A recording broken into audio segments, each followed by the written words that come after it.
How's it going, Drew? Mostly fabulous. That's good. It's funny. There's been times I've been tempted to like record the stuff that I don't record and just kind of like put it behind, something so that when I die, people can actually hear what it's like at the beginning of those podcasts. Because we'll Oh, talk like for, when we're talking behind doors type thing? yeah, 10 or 15 minutes and stuff. But then I was like, well, if I do that, there's no guarantee that all the people I talk to will be dead by the time I'm dead too. So Right. probably better not do that. Wait for a generation or four. So, but man, I am excited for this conversation.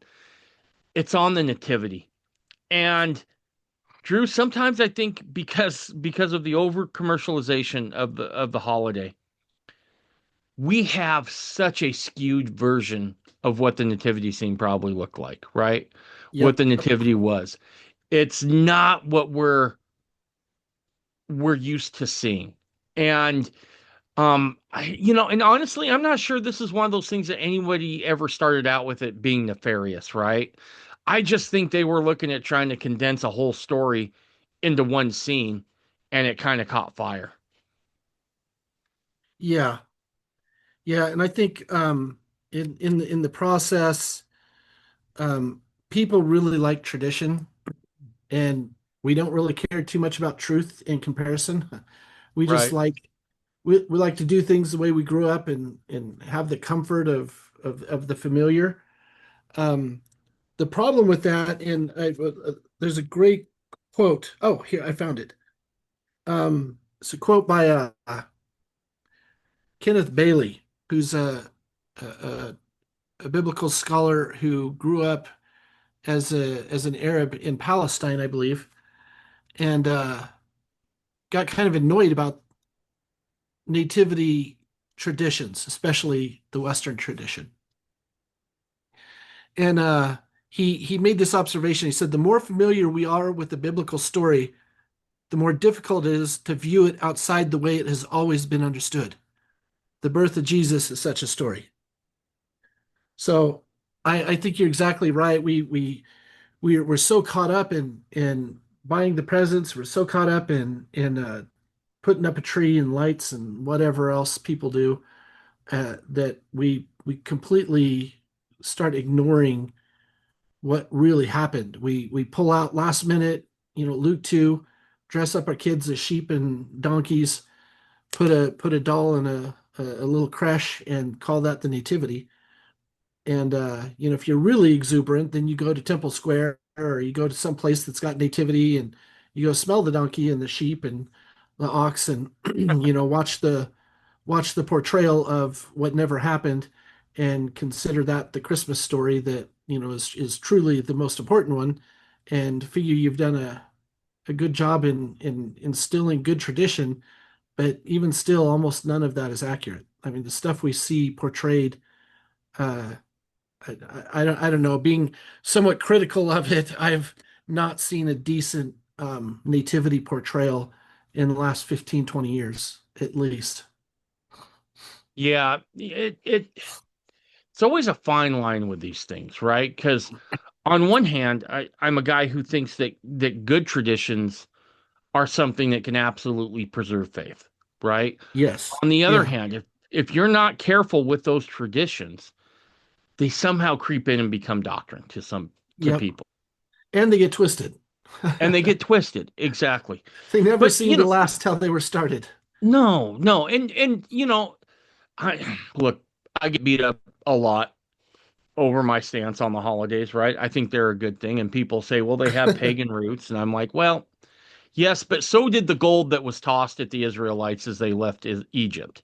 And they used it to adorn the tabernacle, and they also used it to build a golden calf. So it really is one of those things where I feel like it's up to you how you want to use these things. But I Yeah. think first it becomes super important that you have a really good idea of what those things really are. And I hope that's what we can bring out here today with the nativity Yeah. is sort out what's been tradition because it's been in the Macy's storefront for 100 plus years and what actually is the text telling us. Yeah. Yeah, I've been really surprised, and also I might add that I've been really disappointed. Even really good translations have had so much pressure from people because of our traditions that they still don't translate some of the stuff properly. And they know it, but they're just like, our funds dry up and we get nothing, so we'll just, put those two words back there and everybody's happy. Right. Uh, so it's amazing how emotional we really get over these stories. But for me, I think and I got started on this road with from Kenneth Bailey, who says, if you have a correct understanding of the Nativity, it's actually more beautiful than what we imagined before. And further, it's nice just knowing we've got good information and Right. instead of bad information. And so I've kind of delved into it. I looked this morning and last night to kind of review. I've been planning on writing a book on the Nativity for, gosh, probably 20 years. And every year I'm like, oh yeah, I'm gonna get it done, and I get a little bit done. I don't want to beat the deadlines too stressful, so I wait for the next year instead of just finishing it like after Christmas or something, and then Right. just not marketing it till the next Christmas.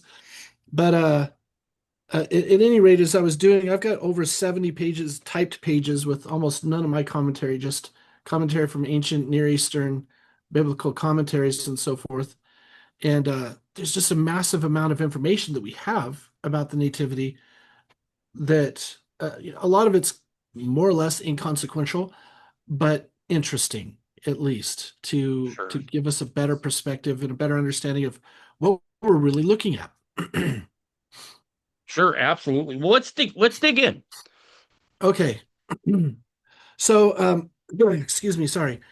I think I probably have way too much information, so we might want to kind of skip around a little bit or uh, do stuff from maybe a shortened, abridged version. If I'm abridging too much, just kind of jump in and squeeze me.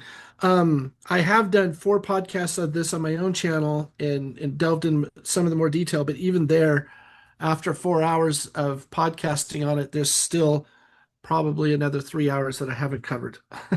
Perfect. I'll tell you So, what, I trust you. Not, you know what you're doing here. You know what the highlights are. We'll run with that. And if I got questions, as always, we'll just I'll ask them and we'll go down those tangents. okay, so let me just kind of establish a bit of a background. Then I'll start with Matthew's genealogy because everybody's super interested in the genealogies. Um, but I'm going to hit that as a background of is it it's a I believe the genealogy here is establishing a context for the scandal, as it were, of what happens with Mary and Joseph. And I Hmm. call it that because that's going to be the cultural perspective. And I think one of the most interesting neglected pieces of the Nativity is Joseph's part in it. He really does some amazing things that we as Westerners don't see, don't understand, and really probably can't quite fathom. Maybe some 100%. converts who have lost all their friends and their job and all that sort of stuff and had to start from scratch in a middle-aged man type thing. Maybe we've got some comprehension of what he went through, but I still don't think we fully comprehend what happened to him. So I'd like to hit the genealogy for that reason, even though it's the most controversial stuff that we'll probably talk about tonight. So if Okay. you're listening and you've never heard us talk before, and you're kind of stressed about the topic, don't worry, it won't last too long. And try not to get too deep. Send all the Okay, hate mail to me. Leave Drew right. alone. He's And got work to do. don't address any of it to me. Just give it to Dave. You just give it to me. Let me He let me loves it. eat He told that. me. Drew's got work to do. I'll take the slings and arrows. Okay, so first of all, excuse me, we know that Matthew is writing to the Jews. That's a standard biblical perspective that every home should have. And sadly, a lot of people really don't know. If you don't know, Matthew's writing to the Hebrew audience, Luke's writing to the Gentile audience, and you don't understand that, you're really missing out. Because Matthew does a lot of things that we wouldn't expect as Western listeners. For instance, he'll repeat stuff in passages of 3 or 5 or 7 or sometimes even 9, and he's expecting you to count. If you see a word repeated multiple times, he's expecting you to get out your pencil and go tick, tick, tick, tick. Okay, that showed up 7 times. That's symbolic of a complete cycle of time. And now I'm supposed to interpret that passage from that perspective and read it again. That's what he's expecting you to do. But, nobody taught us that at church. Right. Right. I don't No. I don't care if you're part of the LDS church or the Baptist church or a fundamentalist church. Nobody teaches us to read that way, but that's how they read. And if we don't do that, we miss stuff.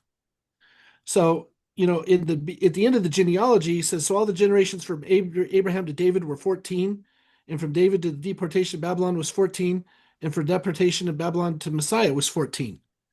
He's trying to cue us in. I'm doing something significant here. There are 3 parts to the story of this genealogy, and it's divided into 14, which is, has some symbolic significance perhaps, but he's trying to say, I've deliberately looked at this genealogy, I've done stuff with it, and it wasn't so you could say, oh my gosh, not again. This is so boring. So and so begot, so and so begot, so and so, so what? Right? I really don't care Right. about your genealogy. But he's trying to say, I've taken really special care of this genealogy. And it's not really 3 sets of 14. He repeats David and he repeats the first king of from the deportation of Babylon. So really, instead of 3 times 4, 14 being 42, there's 40 people that are listed. So anyway, I'm just saying he stretches. He'll stretch a little bit to explain what he's doing too, because that's symbolic to him. The number 3 is symbolic of the Godhead. He's talking about the Messiah. He's establishing it by saying this is a member of the Godhead. So get that in your head. Mm. This is important. Um, but he does a Oh, bunch of sure. other things too. The number, shoot, is it 14? I always forget this. Dang, I probably don't have it good in my notes. Um, the shoot, I should know this. I just reviewed it and now it's lost in my head. But the gematria of David, the name David in Hebrew terms, yeah, that's what I thought. Okay. They break down the letters, assign them numbers, and then with those numbers, they add them up, and that's a significant thing. David, when added up, is 14. So he's also Mm. trying to focus and say this is all about King David, and it's all about that lineage. So the purpose, of course, is to say this is Joseph's royal genealogy. It's his legal genealogy, and it shows the kingship or the royal stature of this family. And he emphasizes that later, and immediately when the angel comes to visit Joseph, he doesn't say, "Hey, Joe, how's it going?" He says, "Joseph, son of David." That is the only time that Matthew ever uses that term not to refer to the Messiah. That was a messianic title, and the angel gives it to Joseph right away. So he's establishing that background and why he's going to Bethlehem with this genealogy. But there's something more scandalous going on here, and that's what I want to kind of focus on for a few minutes, and hopefully only offend 13% of your audience. Perfect. That's So a good day. yeah, I think, and this is me speculating, I think Matthew did this on purpose, and that's why I'm drawing attention to it. And lots of scholars have pointed out certain observations about the women he includes in the genealogy, but I've never heard anybody commentate on what we're going to talk about. So here's the quick background. First of all, genealogies were a dime a dozen. You could go to different synagogues and get different genealogies because they didn't consider it important. Like if we go to, oh gosh, what's the church's uh, their database, family Oh, tree family database, whatever search. it is. Family search. Yeah, family search. You're going to get every single person. father, mother, children, father, mother, children, father, mother, children. Everything they could possibly fill in is filled in from top to bottom. The Jews' genealogies weren't like that. We get some argument about endless genealogies. That's not why. It's because they skipped people and they had different types of things that they were emphasizing.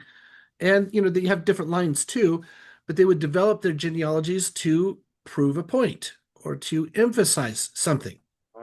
So, Oh. but one of the things was definitely certain is that a genealogy pretty much never included women, ever. So Matthew includes four. He expects us to count that. Why four? Why are there four women in the Gospel of Matthew? Well, first of all of them are believed to be um, Gentiles.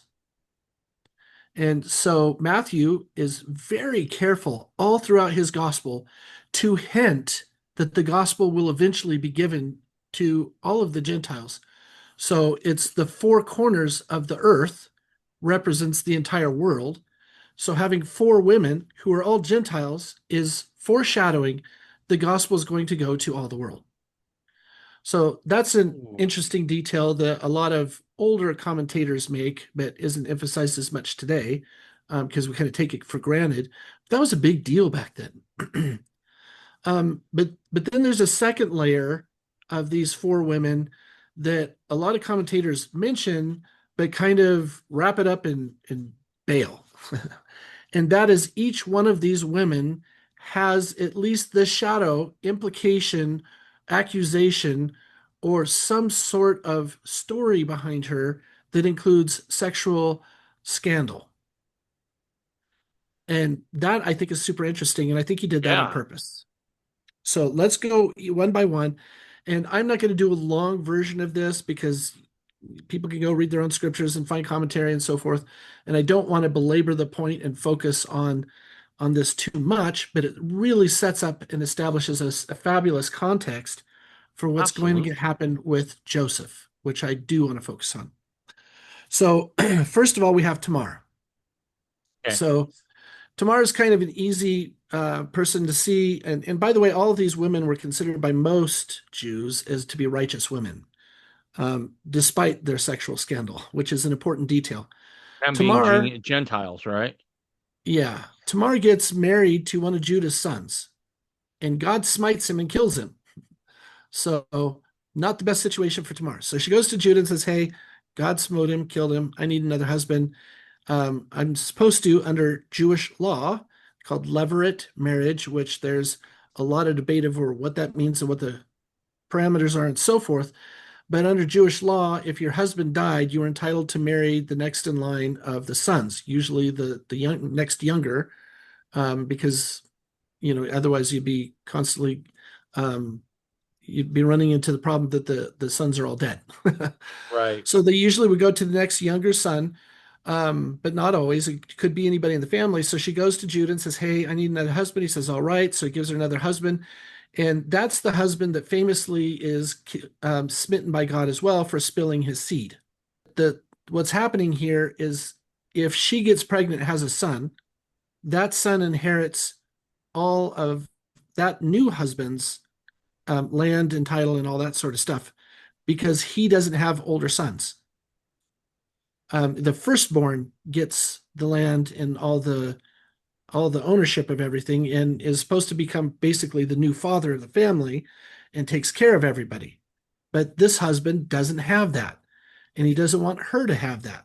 So she doesn't get pregnant, and God smites him dead for it. So strike Gotcha. two, both of these are Judah's sons. So she goes to Judah and says, "I need another husband." And I'm entitled under law to have a new husband. I still don't have children. And he says, "I agree, absolutely. But you have to wait till he's of age because he's a child. Oh, he's not old enough." So she says, "All right," but Judah never does it. So Judah ends up becoming a widower. His wife dies. And so she knows where he's headed to mourn. So she goes, dresses as a prostitute, puts a veil over her face, and entices him, and he hires her. And he agrees to pay her a goat for her services. but he doesn't have it, so he gives her his king's seal, a staff, and something else I don't remember, to say I'll make good on it and pay you. So she's like, great.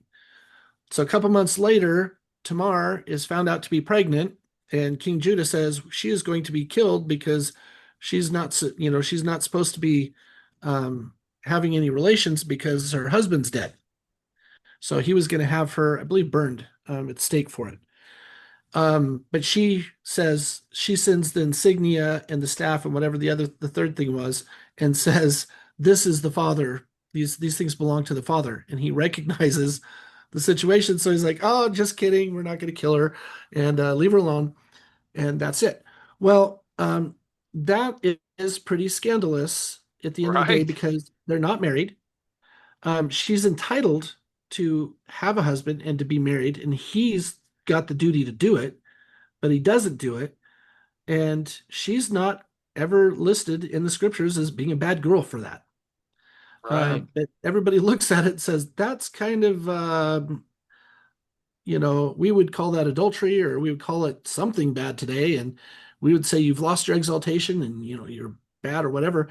But she is, the first of the four women who is an ancestor of Jesus.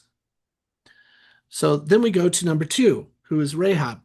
So Tamar pretends to be a prostitute, but Rahab is a prostitute. She's the one Right. that's in Jericho and lets in the spies and says, "Don't, if you'll spare me, I'll let you do your spy stuff and just let me be part of your people." And that's what happens. And she's just considered to be a righteous proselyte, but nonetheless, she's got a sordid background. So then we come to number three, which is normally ignored by a lot of people and a lot of commentators. However, she's got some scandal behind her name as well, and that's Ruth.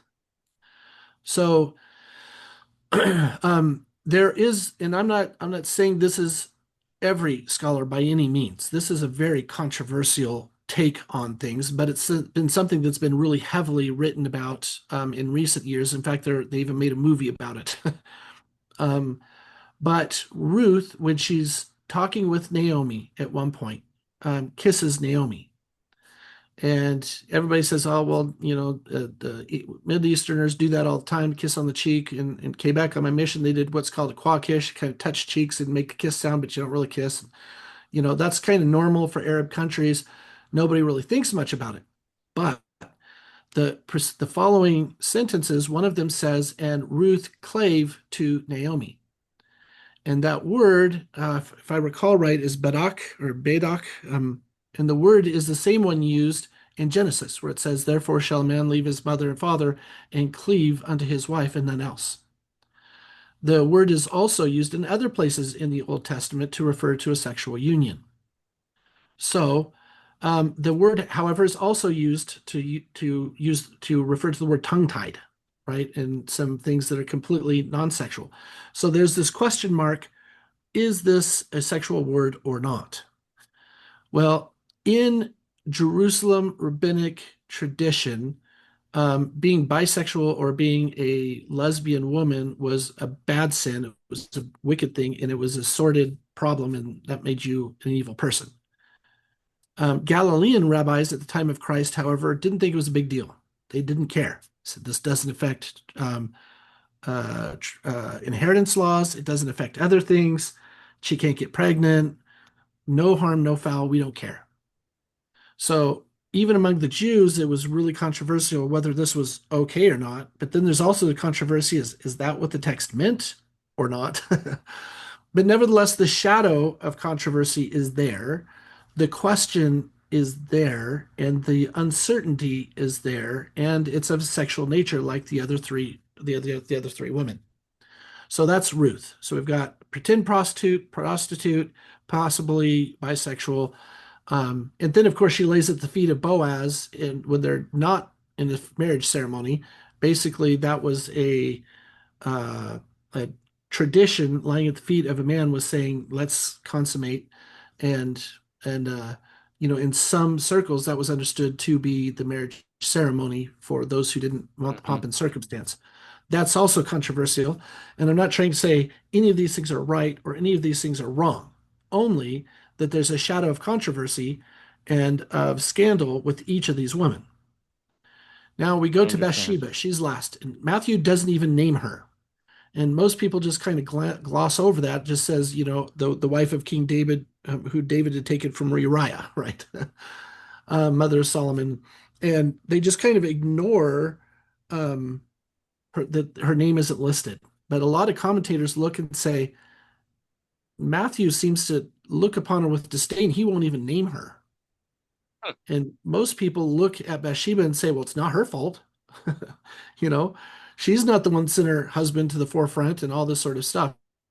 Um, However, there is a school of thought, a number of people, Jews and Christians included, who believe that um, she was deliberately seducing David. Otherwise, she wouldn't have been on the rooftop. And had she been on the rooftop, she would have at least had a divider, one of those paper dividers or something, that you see to put up to be more modest so that she wouldn't be, in the sight of the king, which obviously she could tell by where she was sitting, who can see. Um, and I understand. so therefore she must have been seducing him. And apparently, by speculation and assumption, Matthews certainly thought something like that. He didn't even want to say her name, which so that's a really interesting Interesting. thing. So now we have four women, all associated with as ancestors of Jesus, who are associated with sexual scandal. Now, most Christian commentators um, just kind of stop right there, and instead of saying it like I just did, they say, well, they've all got sordid pasts or tawdry pasts, or they've each been encased in sin in somehow or other. And the point of Jesus being brought in this bloodline is to purify and sanctify the bloodline and forgive them, and something like that. That's kind of Matthew's point. I don't think so. That's part of it, I think, to be more accurate. I don't think that's it though, because the first thing that we read about when we go further into the genealogy was that Mary is caught up in the middle of a sexual scandal. That's how it's going to be perceived by the Jews. Hmm. So I think he's preparing the reader to look at her with a more empathetic, sympathetic perspective, Oh, oh. because he's saying, look, we've got these four women in our heritage that we all agree are righteous women and founding matriarchs of our society. They were all engaged in some sort of sexual scandal too. Give her the benefit of the doubt, and if you don't believe her story, look at her charitably, and at least don't badmouth her for it or something. Yeah, he's Um, basically saying there's a whole bunch of people in this line that have clouds of dispersion over them. So yeah, before you go judging Jesus's mother, understand what else has been done here, yeah, kind of softening the ground a little bit. yeah. Open your minds, think twice before you start judging her, Okay. and that's assuming you don't believe her. But Mm-hmm. Joseph didn't believe her, and that's the first No. part of his story. So he's not going to be the only one. So before we jump into that, I want to back step a little bit Okay. and talk about something that I'm going to refer to again later, but it shows up in this genealogy, and it shows up in verse 16, and it's so exciting. You'll immediately see what it is and say, "Oh, that's what you're thinking." I'm being facetious. Jacob, the father of Joseph, the husband of Mary, of whom was born Jesus, and Joseph adds the prophets have written, who is called Messiah. So that's it. So what's there? Um, Matthew uses the divine passive a lot. And the divine passive is a term used by scholars mostly and by Jews and rabbis and so forth to refer to the fact that we're referring to God without saying his name.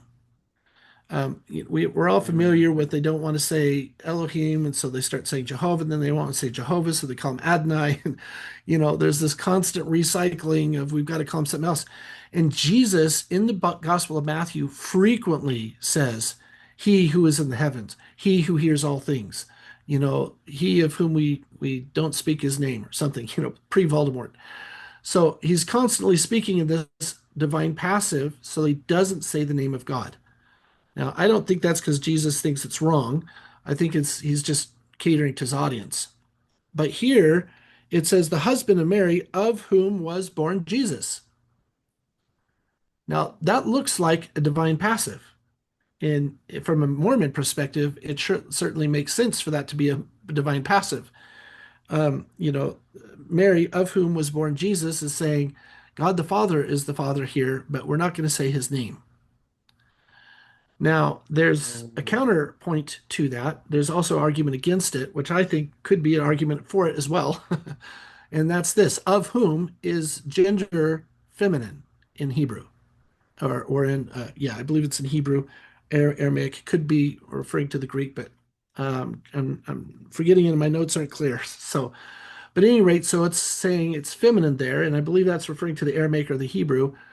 Um, and that's really interesting too, because a number of people have pointed out that Elohim is plural, but they often don't mention that him is a feminine plural ending.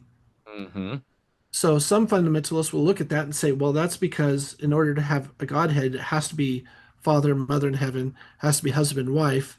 And in order to be Elohim, you have to be a couple.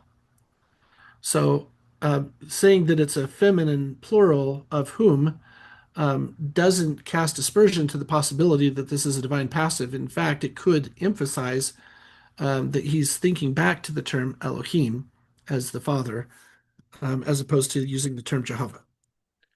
I see. I'm So not he's saying that's right or wrong, but it's interesting, and it's something that we tend to miss, and it's certainly a possibility. those sorts of things are always fascinating. Because look, obviously, as being guys who believe this through and through, it's always cool when we can see something or maybe see something there that lends credence to some very um defined Mormon doctrines. In this case, it'd Yeah, be the divine feminine, heavenly mother. yeah. Super interesting too in terms of the longstanding tradition of Mary being, the Holy Mother. hmm And one more very small issue about the Matthew's particular gospel is he mentions Ahaz and Hezekiah, but then he quotes in the next section the quote about, "Look, a virgin shall conceive and bear a son," right? hmm And that was given in front of Hezekiah, as I recall, King Hezekiah, and so he's also mentioned in the lineage. Which again, Matthew's just he's foreshadowing so many different things that are happening. He's really paying attention to these lines and who's in them. That's not something you see in a lot of authors and in the other authors, but Matthew's doing it because he does this a lot. And if you're not familiar with that or you don't have much experience with that, you can go get a Greek New Testament commentary or something of that nature that really delves deep into the original language and look for somebody who's very familiar with a Jewish perspective of Matthew, and they will all mention, okay, in this pericope, you will find that this number is mentioned 5 times, and the subject is the law. So he's clearly referring to the Pentateuch as a more broad topic. And we can see this in the following details. Matthew's really careful about these type of things. So it's worth noting that the quote that he's going to share that a lot of scholars say has nothing to do with the Messiah. It wasn't foretelling the Messiah, but nonetheless shows up. That person also shows up in the genealogy, which doesn't have to be there because they skipped a lot of people. You could have easily skipped those persons. So Well, let there me we ask go. this question real quick, Drew, before we move on here, because I am Uh-huh. curious about this. This literary device that Matthew uses, is this something that is simply for ease in communicating with a Jewish audience, or does this have other applications like maybe keeping prying eyes away or something like that? Yeah, I think it's well, broadly speaking, I would say there's a vast majority consensus, if not unanimous, that Matthew's doing this to appeal to Jews, to Okay. show them that he is writing the story of the Messiah and proving that Jesus is the Messiah by using all of these Hebrew techniques, referring to interpretational techniques, and referring to Old Testament scriptures to prove it. Um, Okay. and for you and I, if we're going to quote something, it has to match. But that's not how the Jews did it. And if anybody bothers to read the Talmud, and I don't necessarily encourage it, it's so bad. They Hmm. have a lot of commentaries that are interesting, but some of their commentaries, it's like logical non sequitur 400 in a row and massive conclusion. It's really, really bad. It's hard to follow. It doesn't make a lot of logical sense, but they didn't care. That's not how they were thinking. It wasn't intended to be, cite your sources and prove everything logically. They were just making their argument based upon, I like this interpretation. It kind of makes sense. And if you add up the numbers of this word and the numbers of this word, they're related. And so therefore these two stories are related. And they were just making up all these reasons to argue their point, but none of them really make much sense. And so the Talmud is full of arguments that are completely illogical. So when we see Matthew referring to things like, for instance, this famous um, prophecy, "Look, the virgin shall conceive and bear a son, and she call him Emmanuel." We don't have any context in the story to suggest this is messianic at all. It wasn't considered messianic. None of the Jews read it and said, "Oh, this is referring to the Messiah." It wasn't a thing. And so Matthew puts it in here, and then, the Jews are looking at it saying, that's not a messianic prophecy, but it does describe what happened. So, you know, possibly we missed it. Mm. So Matthew, in some That's ways, kind is of going to his point. redefine what the term Now, I messianic. want to brief. Sorry.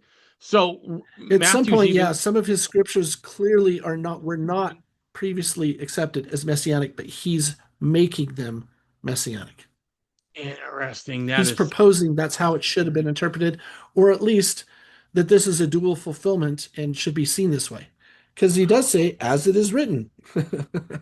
He uses that like 50 times or something. I don't know, a lot in his gospel, because he's trying to say all these things foretold Jesus.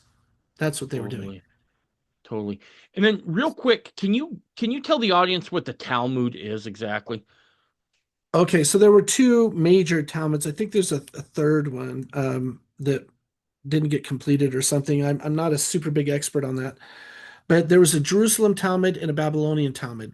And the idea was they took all of the oral traditions of their teachers and then they put them in writing during the diaspora. And a lot of the ones around Jerusalem area weren't uh, sent far away. And so they call it the Jerusalem Talmud because it was basically founded there. But the other ones who were dispersed more widely did the same thing. And when they did that, they compiled it in a book they called the Talmud, and they divide the Talmud into like ridiculous amounts of subcategories, and they all kind of overlap and so on and so forth. But they're different because they were compiled separately, but they were both were supposed to represent their hundreds or thousands of years of teaching tradition of what the Gospels or what the um, what the scriptures were teaching. Now, this was not because they had a set canon. They didn't have a set canon until after the Christians did it. But they did have common overlapping teachings in different synagogues. And so the Talmud is a compilation of their teachings. Now, I want to point out a lot of people look at that and say, well, it's just oral tradition. That's obviously garbage and wasted. And, I mean, why even look at it? And a lot of times that may be true. But back then, they memorized everything. The little Jewish boys and girls were expected to, I don't remember what all it was. It's a long list, but it's like by the time you're 11, you're expected to memorize Psalms or something. And, they memorized hundreds and hundreds of Old Testament texts. That was their basic education. And their retention and ability to memorize was far superior from what we have now. Um, Oh, and uh, I'll just give an example of from my personal life. I had a little boy. He was like 4, 5, or 6 max, very, very small, still speaking with, a very strong lisp and that sort of stuff because he just hadn't developed his oral skills very well yet. And my wife brought him into the family and said he's got a poem he wants to recite. We're like, all right, we do that sort of stuff. So we're all listening to him. And he goes on for like an hour reciting the poem of the Statue of Liberty. And that thing, if you look it up, it's honking long. It's like 32 stanzas, some full, I don't know exactly, but it's super, super long. And he barely, like only once or twice the entire time did he need a prompt. But and I'm not saying I'm like that. I don't memorize that like that. But that when they start them young like that, they can really memorize very, very well. Long, long things, like the entire book of Psalms and the, you know, the five main books of the Pentateuch and so forth. So when you see the chosen and they're all reciting these scriptures and there's like, oh yeah, and they refer to the scripture, those were expected that everybody knew them. It wasn't like the educated knew. Mm, You got to remember Jesus's disciples and his 12 were considered uneducated, but they still knew all of these things. It was just normal. And sure. we can see that in the four gospels, not just in the chosen. I'm just mentioning that because it's more easier context for a lot of people. But at any rate, so when we say that the Talmud represents their oral traditions, that doesn't mean it's completely untrustworthy. I think a lot of it's garbage, personally. But Hmm. that said, I also respect the fact that their brains were a lot more uh, adjusted to mass memorization than we are today. Man, I have a hard enough time just remembering my schedule. I can't imagine trying to memorize the entire Torah. Yeah, that's it's so funny because for me, I remember being as a kid, nobody had phones. We had landlines, and Yeah, every time you moved, you memorized all your friends' phone numbers, and you didn't think twice about it. You memorized their addresses, memorized their phone numbers, memorized their mom and dad's names. So if you ever needed it, it was there and available, and you tell your parents and stuff. And we memorized tons of stuff that way all the time. And our I still calendars, remember. we I still memorized remember too. my home phone number from when I was a kid. Right. Me too. I could, 9662951. yeah, 208-642-4924. I mean, just I can just go for it, right? And Right. but like ask me my wife's phone number today. I'm like, Amber, Right. um, It's because on that's speed what's dial, in my dummy. phone, Why would I right? want a number? Tanya? I don't know. Yeah, no, I don't know the numbers, right? But you're right though. That's a good point, Drew. That's a good point. I never thought about that. All right, sorry to take us down that side tangent there. I just wanted No, to not get at that out. all. Uh, the there's some really interesting things here that kind of skipping over of Joseph Smith making some corrections and so forth that are kind of small, but they're probably not worth the diversion. So let's kind of move on. So um, as we get to Matthew starts his story of the Nativity, we've got a couple things that Joseph changes. First of all, he says, "As it is written." Which is significant. And he mentions the dream was a vision. He changes it. So he sees this as a visitation or something rather than just a, a, a normal dream. Which, the early Christians didn't seem to distinguish much between the two, but Joseph did and makes that distinction. And he says, as it is written. Now, Luke says, he mentions, there are other nativity stories have been written. And so some people say, well, that's Matthew. Um, but he says it in the plural, so he's clearly referring to something else. So Joseph's saying, as it is written, adding that to Matthew is suggesting there were other nativity stories that we don't have anymore, Mm, which to some lends some credence to the apocryphal stories of Jesus's childhood, which most scholars believe are entirely fanciful. Uh, I would categorize them from my perspective as at least 85% fanciful. But they do have certain traditions that hold more water and are more interesting than others. So at any rate, it's interesting to know that Joseph's, he's aware of it, he's thinking about it, he's interested, and at least adds that little footnote. Okay, so notice verse 18, I'm just going to read for a second now. As it is written, the birth of Jesus the Messiah took place in this way. After his mother Mary had been engaged to Joseph, but before they lived together, she was found to be with child of the Holy Spirit. Okay, notice divine passive there. Divine Mhm. passive before it says of the Holy Spirit, which again is something as an LDS person that we look at and say, that's kind of like you were saying, hinting at something deeper that's not outwardly expressing. That Oh is yeah. something that could be what's happening with Matthew right there. Um, but I want to point something out because it's the angel's going to mention this to Joseph in just a second. So during the betrothal period, and I know this is uncomfortable for a lot of people, but it usually happened at 12 to 13 for the girls, and somewhere 16 to 18 for the boys for their first marriages. Um, so Brigham was actually a liberal thinker to say, you've got to be 25 before you're menace to society as a man, be single and a menace to society. So he's given him an extra 7 years compared to the Jews. So- Somewhere But Brigham's on the other side going, Drew Briney just called me progressive. And score for me. score for Brigham. Take that, Denver Snuffer. That's So, awesome. That one's okay. definitely getting clipped into a short. I'm just saying. Right. So, Yeah, I get it. Okay, so anyway, they were betrothed, and there was contracts and stuff. I don't want to get too deep into all that. But after that period, they were considered by law married. Um, but she didn't move in with her new husband until a later time, usually after her first menstruation, but not always.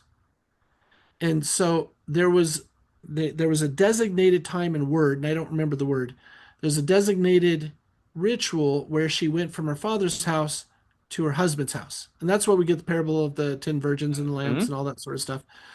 But with these younger girls, sometimes they would move in with the new husband, but haven't had their first menstruation yet.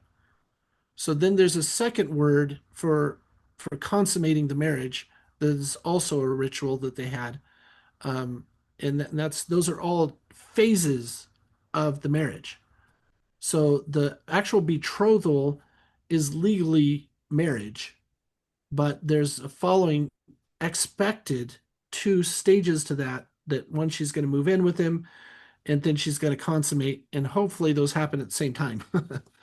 But sometimes the girls were too young, and the husband was ready to take her in, and so there was just this understanding that they're not going to do anything to them until they've had their first menstruation.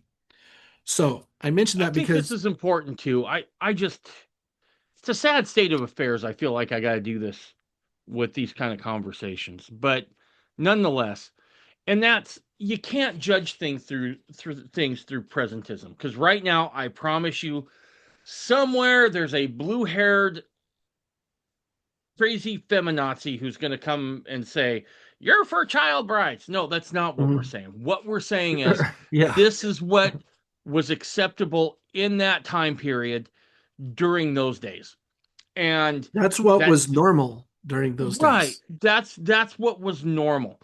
And Yeah, most people were only living into their 40s or 50s, right? I mean, right. Well, yeah, maybe not even 50s, but certainly 40 is getting old back then. But and one of the things that modern society has forgotten is it's not it. You're talking about the blue hair, so the it's not just Jews and Christians who were like this, and mhm. that tends to be the new modern way of looking at it. It's the white privileged mean bad guys who have this patriarchal background who believe this. No, this was Asian society. This was European society. This was Eastern European Russia. This was Indian society. This was African societies, Indonesian societies. This was, South America, all over the world. This was the norm. Um, Had way more to do about lifespans than it did anything else. Lifespans, and frankly, kids grew up faster because they were actually taught to think. Now we Hmm. teach them to memorize and regurgitate and not to think, and that makes them less ready for the world. But back then, You have young kids who are very mature and ready to take care of a household. I watched a thing this week. This is a slight aside, but it's pertinent, on how Asian, specifically Japanese parents teach their children to be so disciplined at a young age. And they do it primarily through routines. They have a morning routine, they have a school routine, they have an after school routine, they have a bed routine. And so the parents aren't like, have you done your chores yet?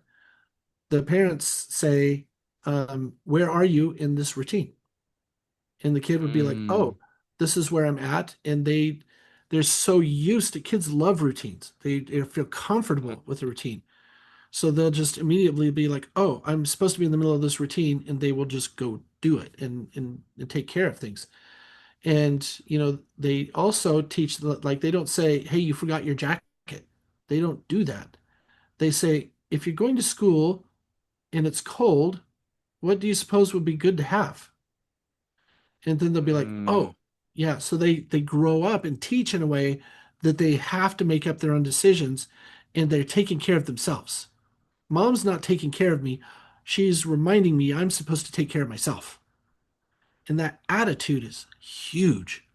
And so, you've got, I mean, watch some YouTube videos, man. You got 8-year-old kids who can do these amazing gymnastic feats, who are doing, quadruple flippity flips and landing in karate position and jumping up and kicking a toothpick off of the top of a teeny tiny balancing thing with kicking it with their toe. They can do these amazing things at young ages because of how they were raised. And, some people think that's abusive and so forth, so we can ignore that. But my point is, ancient societies were more like that and had people that were much more mature, responsible, and capable than they are today, because we because the pamper them times, so much.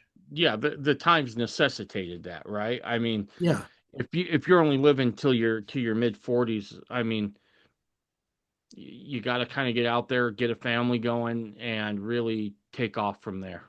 right. Okay, so let's jump back into the text. Her husband, Joseph. By the way, when you look at corruptions in scripture, there are more corruptions in the Nativity than just about any section of the Bible. There was so many changes to try and say husband Joseph means, or, her friend Joseph, did this or whatever. Just constantly getting rid of language that says he's the father or that they're married or that they had sex or anything like that. It's all corrupted somewhere and changed. And you can go back and find the earlier texts, and we can just figure out that through a puzzle making process, which are the earlier texts. And they're constantly trying to get rid of the divinity of Christ because Gnostics didn't believe he was divine, didn't believe he was pre-existence, and so they would change the text that he was just a good prophet to match their message. I see. Um, there were other sects that did the same thing, SCTS sects that did the same thing for different reasons. But there are tons of changes in the nativity, and I'm largely ignoring those, but we'll probably bring a couple to attention. Okay. Her husband, being a righteous man and unwilling to expose her to public disgrace, planned to dismiss her quietly. Now, I'm not using King James. Anybody who knows me knows I hate King James Version. It's full of way more corruptions than other versions and hard to understand. So I don't bother with it. But this is an interesting detail. In certain Jewish sects at that time, it was not optional to divorce Mary. If your wife was found to have cheated or committed adultery, which was perceived at this time because she was betrothed, then she was to be strangled, burned, or stoned. And so was the guy who did it with her. And that wasn't optional. It wasn't something you could just say, oh, I forgive her. She's 12 years old. That wasn't an issue. That wasn't a thing. And not every sect thought it was mandatory, but a big chunk did. And so you can imagine that big chunk for people who didn't think it was mandatory still felt like, yeah, it's probably the right thing to do. Right, You because doesn't it say somewhere in the scriptures that he had the option of putting her away privately? Yeah, that's what he's going to talk about. Yeah, plan to dismiss her quietly is the same thing that you're remembering. So for him, if he were to marry her, he would be taking upon himself her shame, her disgrace, her sordid background, and her sin. Basically saying, I'm okay with all this, not a big deal, right? All that sort of thing. That was a huge, gargantuan humiliation. This was not kind of how we see it today, where there's, so many people cheat that it's just kind of almost normal and we just look the other way, we forgive each other, move on. And that's not how it was seen at all. It Mm-hmm. was like you were shunned for the rest of your life for this. If he did not marry Mary, she would have not had a good social life. She would have been naturally very poor. Many people would not have contracted business with her on the street, including selling food. They would not hire her. They would not talk to her, right? The woman, the Samaritan at the well, she's there in the heat of the day because she's got a bad reputation. She can't go with the other women. And so she's there by herself. That would have been Mary, except for in Jerusalem or Bethlehem or wherever she ended up. Um, the if she had stayed in Nazareth with such a small city like that, she would have had a bad reputation the whole rest of her life. Now, Mm-hmm. if Joseph marries her, he gets that bad reputation the rest of his life. They're not going to look at her and say, "Oh, the 12-year-old, she was naughty. She had sex with her husband before she moved in with him." They're going to say she's 12, he's older, he's got the authority, he's her boss. He can do what he wants, and she's just complying. He's the one who's a bad guy. Why can't he wait? He's older. He's more mature. He should have more control of himself. Shame on him. So they're Mm-hmm. going to look at him as a bad guy if he doesn't expose that she's committed adultery. Mm-hmm. Um, add to this, apocryphal accounts suggest he was about 50 years old when he was married to her, objected and said, I'm too old of a man to marry this young girl. Choose somebody besides me. But the temple high priest says, no, um, we're going to do a trial and ask God. And he chose Joseph. And, he dies pretty young, which is why we don't see him the rest of the, the four gospels. He's mentioned, but never seen again, other than when Jesus is 12.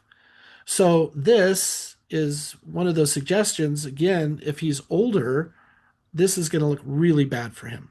And it's not a sin to be with your betrothed before you get married, but it's heavily frowned upon. And if you're 50 and she's 12, everybody's just going to think you're a slimy old geezer and dishonorable.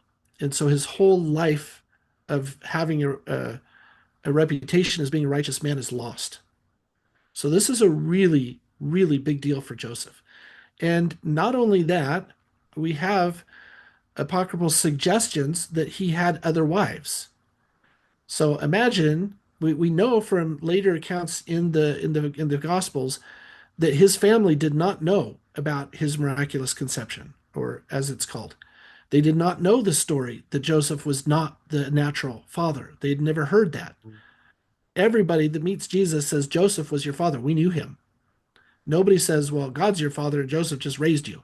Nobody says that because the story was not told until after Jesus died. And so, in this situation, if he's plurally married, you can only imagine how the other wives are going to feel. Joseph, you're 51 and you went and you slept with your 12-year-old and you couldn't wait for her to, blah, blah, blah, or 13-year-old, whatever it is. Doesn't matter. You can imagine the feelings that would have been there and Man. the, the disgust and the disapproval of the impropriety of him being in that situation. So now I hope we've kind of established for the listener here what Joseph's looking at. He's And he's oh, he's go ahead. saying Sorry. he's saying I can't take this little girl and expose her to stoning. She's not going to get stoned because the Romans won't allow it right now, but people will treat her horribly the whole rest of her life if they find out. And Mm-hmm. maybe they will find out, but I'm not going to make a big deal and make it worse for her. So even though he's portrayed as being very righteous, he's exercising a great deal of empathy here to say, I'll do it the quietest, easiest, most forgiving way I could possibly do because maybe she wronged me badly, but she's just a young kid, you know. He's taken into account her age, and she grew up in a temple. She doesn't have the same kind of background a lot of people have, same temptations other people have, and he's just exercising a lot of compassion. And I think a lot of us ignore that and don't see that in Joseph's story. But moreover, we don't see what are the consequences of him not following through with the divorce. And we're gonna see that in just a minute by how the angel addresses him. It's such an amazing, um, beautiful story, I think, to watch and see Joseph's costly love being unveiled. Boy, that's some So, serious Christ-like love, right? yeah, Like this whole time, I've been like thinking about up to this point, everything Jesus is going to be born into is kind of pointing towards his salvific mission, right? yeah. If we look at what Joseph does for Mary in this moment, knowing full well this doesn't end well for me necessarily, right? The rest of his life. Yeah. For the rest of his life, he's going to bear this, right? And look, we can only speculate. I haven't dug into the Apocrypha to see, but I got to think the guy probably lost a wife over this, right? Probably lost part of his family, right? That, or Or at at least least that's lost her certainly respect. Yeah. on the table, right? Um, Probably hard for him to get work after this. Um, his good name is just gone. Um, he very much is taking on, now there's actually no sin there, but the appearance is that he is absolutely taking on a perceived sin on Mary's part. Yep. The other thing with the women that you mentioned beforehand, I do find it super interesting that many of the things that Christ does seems to upset the apple cart in terms of how men Uh-huh. and women interact, right? Yeah. And so seeing what Matthew chose to put in the genealogy, I think further points to that. Yeah. So I mentioned briefly earlier, but now in context, I hope it kind of resonates a little harder. The angel appears and says, Joseph, son of David. Oh, I missed. Um, I missed verse 20. There's something really important here. It says, just when he had resolved to do this, the angel came. I skipped over that part of the verse. Sorry. That's a significant thing because the Greek word there, which I won't bother to pronounce because it's super long, it's a $25 word. But that Greek word there says it implies that he's taken some time to seriously think about all the possibilities and ruminate them through his head before making a decision. Now, you could just say, you could see this from Joseph's perspective. He's like, oh, she committed adultery. I have to divorce her. I have no choice. That's what the law requires. And so I'm going to do it. Easy 3-second decision. And he's maybe pissed at her. Right. But that's not what this word says. This suggests he thought about it maybe for days or, a full day or something. He's given it a lot of thought, agony, prayer, thinking about it. How am I going to handle this? It's obvious how he should handle it from a Jew's perspective at that time.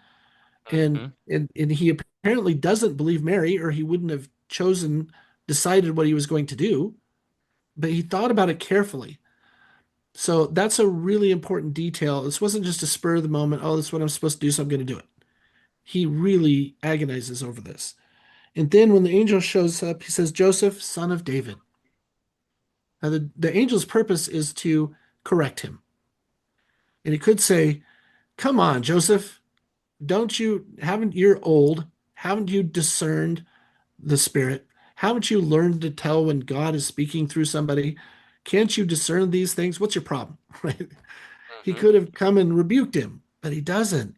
He gives him this honorific title to say immediately, look, I recognize and honor you for who you are and your lineage and your background and as a righteous person, but you're making a mistake here. He says, do not be afraid to take Mary as your wife. Now, the original words here are, as I was describing earlier. There's a ceremony where you take her home to your house, and there's a separate ceremony for consummation. The word is very specific in the original here to refer to take her to your home. So it's a good translation, but we don't really get the significance of it unless, we have the context I gave earlier. So he's saying, you're going to take her into your home. You're going to continue with this marriage. You're not going to divorce. That's what he's immediately telling him. For the child conceived in her is of the Holy Spirit. So you're wrong. And I'm announcing that to you right now, keeping you from making a mistake. She will bear a son, and you are to name him. This is significant. The only person in Jewish law who's allowed to name a child is the legal father. So the angel's saying to him, I am commanding you to take the part of the legal father of this child. You're not to say that it was an adulterous child and you're marrying her anyway. That's a possibility. Really weird one, maybe for a Jew, but he's emphasizing you are going to marry her. You're not going to call it off, and you're going to pretend this is your child. So you are going to look like this perv, and you're going to have to deal with it the rest of your life. So he's calling him to this costly love we were referring to earlier, very specifically, and making it very clear to him. But then he doesn't say you shall call his name Joseph, because it was his right to call his son Joseph. They were allowed to choose the name, and it usually was a family name, and your firstborn is often your name. And so he's going to say, I'm going to give you you are to name him.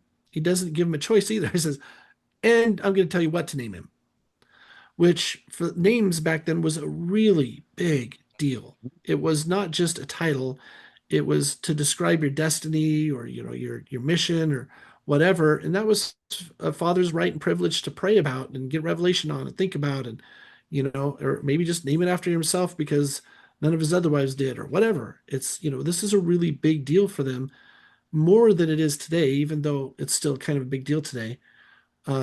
Nowadays, the husband and wife confer on it. Back then, husband names it, as we see with the story of Zechariah. And Mhm. and they're saying, you're just not going to name him John, Elizabeth. Get out of here. It's not your business. He's the one that names him. So he's saying you're taking on legal responsibility and you're going to name him Jesus. Popular name at the time. But then he says, for he will save them in their sins.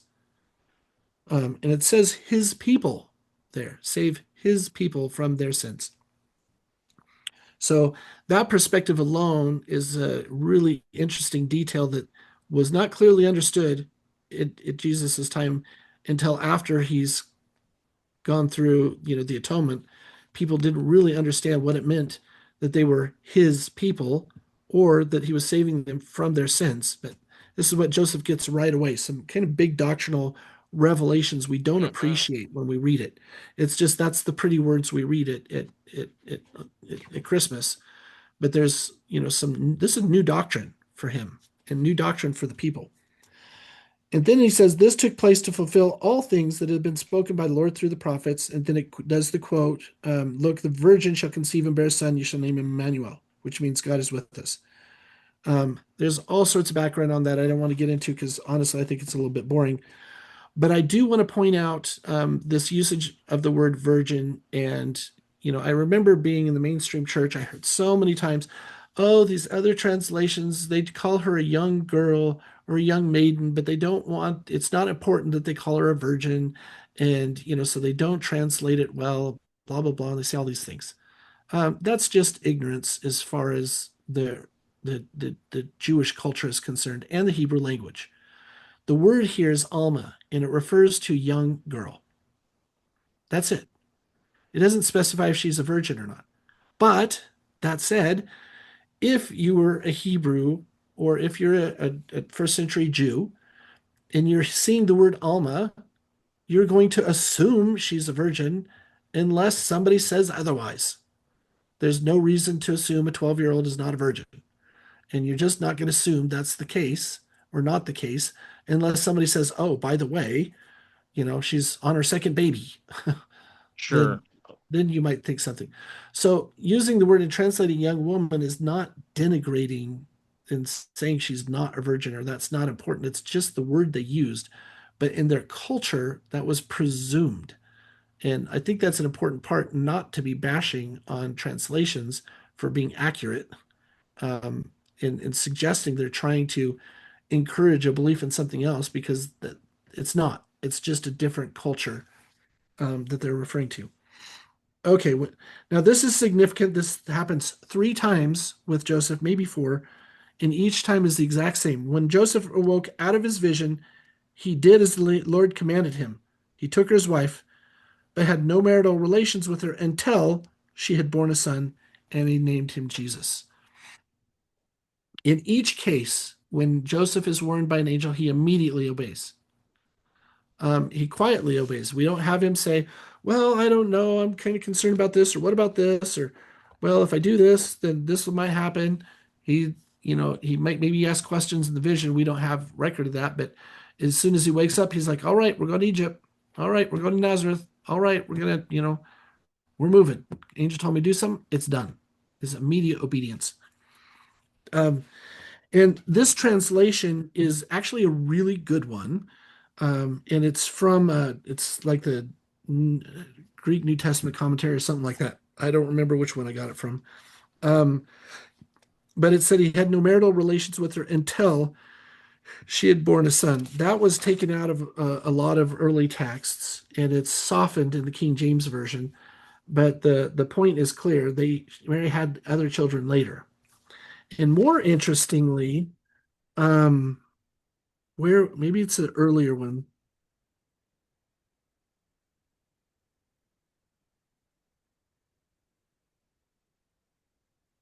Maybe it's later. Um, it says that Mary brought forth a firstborn son. Um, maybe that's in Luke. I'm not sure. Um, and maybe that's actually what's implied here or it comes in the King James or something.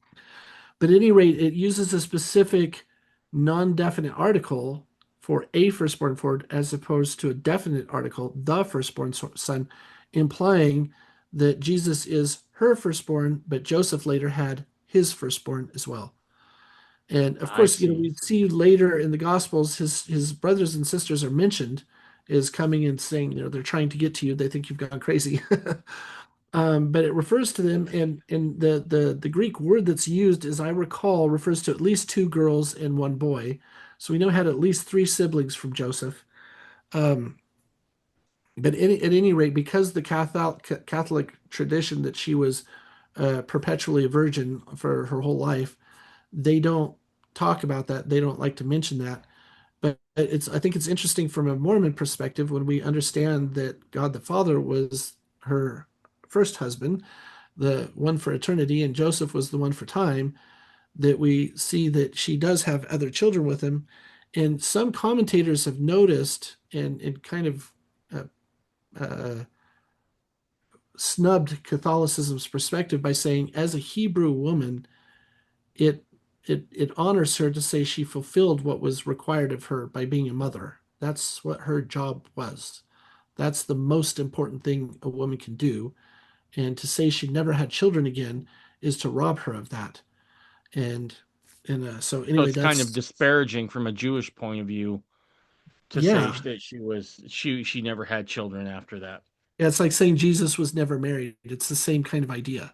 Well, if he's Right. not married, how could he possibly be a rabbi? How's he supposed to have the wisdom to know how to lead people if he doesn't even have a family? That's Mm-hmm. how you learn to be a leader, is by Yep. having a family in the first place. So, at any rate, there's some interesting things here. The word for birth is changed and altered in all sorts of early manuscripts to make it look like it was um, so Jesus wasn't pre-existent, or he was, depending on who's arguing it, and that it was a birth and not just the origin of Jesus and things like this. All sorts of interesting things there, but probably too boring to hit for the podcast. So we'll just kind of skip forward. Um, I'm not breaking any news here. We live in spiritually perilous times. It seems like danger is all around us or our family spiritually all the time. But our God hasn't left us defenseless. We read in Ephesians chapter 6 verse 17, and take the helmet of salvation and the sword of the Spirit, which is the word of God. So in our spiritual battles, the scriptures are our sword. But just like real swords, not all canon of scripture are made equal. You need to make sure that you're entering the battle with the right gear. With that thought in mind, Drew Briney and others have been working on a project to bring you what is now being called the restored version of the scriptures. So, what is the restored version of the scriptures? The restored version is the most accurate, exhaustive, comfortable to read triple combination ever made. It was designed to honor Joseph Smith's revelatory words and edits through clean and accurate Joseph approved texts. The restored version contains each book found in the modern LDS triple combination. That is the Book of Mormon, the Doctrine and Covenants, and the Pearl of Great Price, except it has Joseph's original inspired text in an easy to read format. It restores the lectures on faith, which were removed in 1921. It adds an additional 87 uncanonized revelations of Joseph Smith, as well as 33 revelations received by Brigham Young, John Taylor, and Wilford Woodruff, and other members of the Quorum of the Twelve. Each copy of the restored version is built to last. These scriptures look good, feel comfortable, and are bound to last. The restored version uses cover material that is ideal for high quality books that is both hard wearing and soft, and should handle many years of use. It has beautiful gold and silver gilded edges. It has sturdy, flexible binding, making it so the book may comfortably and safely be laid on a desk. It has reliable paper that is very thin, yet sturdy and thick enough that it's hard to see through, and comes with marking ribbons so that you never lose your reading place. Each copy of the restored version are built with the intent of lasting for years and years, just like the LDS versions of the triple combination. You might be asking yourself, what are the benefits of owning your own copy of the restored version of the scriptures? Well, how's this for starters? Number one, the spiritual significance. The restored version contains every known revelation of Joseph Smith, as well as those of his first successors. The historical significance. While the foundational text for the restored version is the latest edition of each book of scripture that Joseph approved, the restored version carefully documents through footnotes, italicized texts, every substantive change made by Joseph or his editing committee, making the restored version a truly original set of scriptures. Formatting significance.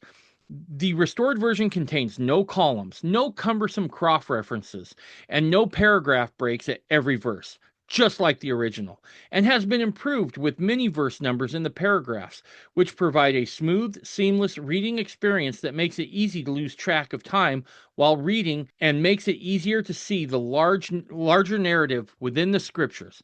It is also the first original editions published that can be used with study guides, since almost all of the other originals don't have verses in it. The restored version offers pure doctrine in the most historically transparent Mormon triple combination ever made, with a modern format that provides for a smooth, seamless, and spiritual read. Now, to get your copy today, just go to www.restoredscriptures.com or click the link in this episode's show notes. Again, that is www.restoredscriptures.com, or click the link in this episode's show notes and order your copy today and arm you and your family with the Word of God. Now, let's get back to our conversation.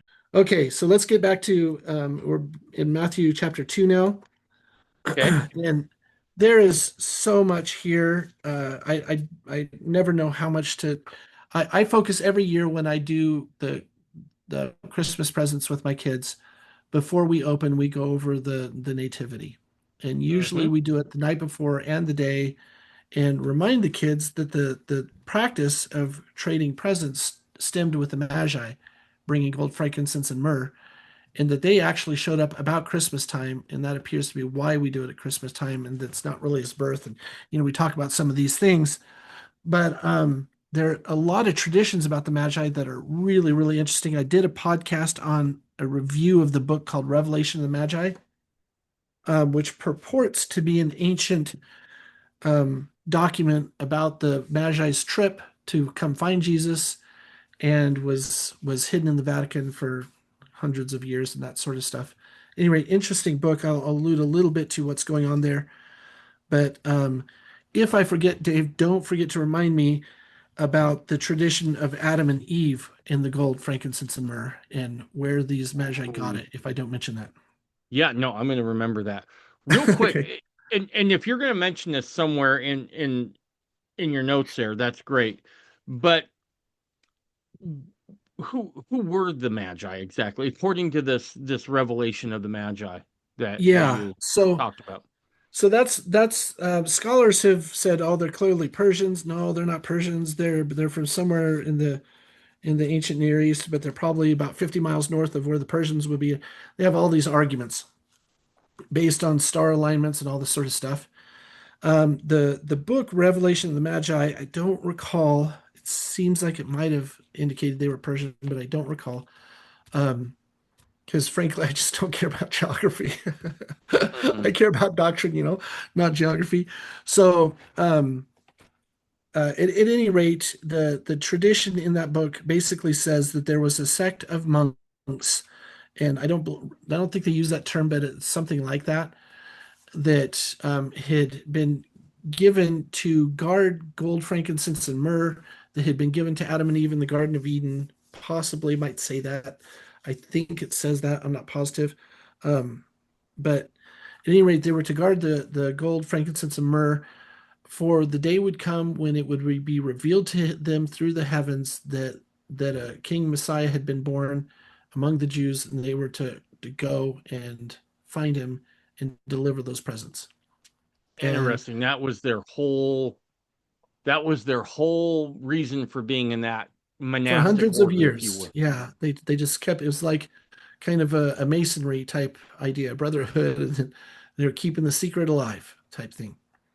So Interesting. that's kind of the background of it. And the main thing that I recall that was different about their story was it acknowledges that the star was really an angel at certain points.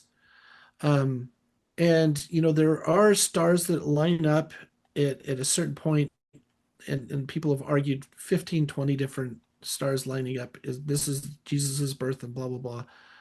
Um, but none of them can account for some of the words that are used in describing these stars. They don't act like stars. They stop, they move again, they have somebody follow them, and they don't just do natural Mm, things.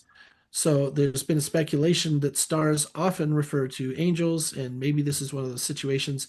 Revelation of the Magi um, seems to affirm that. So rather than mentioning the Adam and Eve earlier, since you asked that question, let me my just address bad. it here. Might as well just address it here because that's part of the background of the Magi. Sorry Um, about that, Drew. oh, not at all.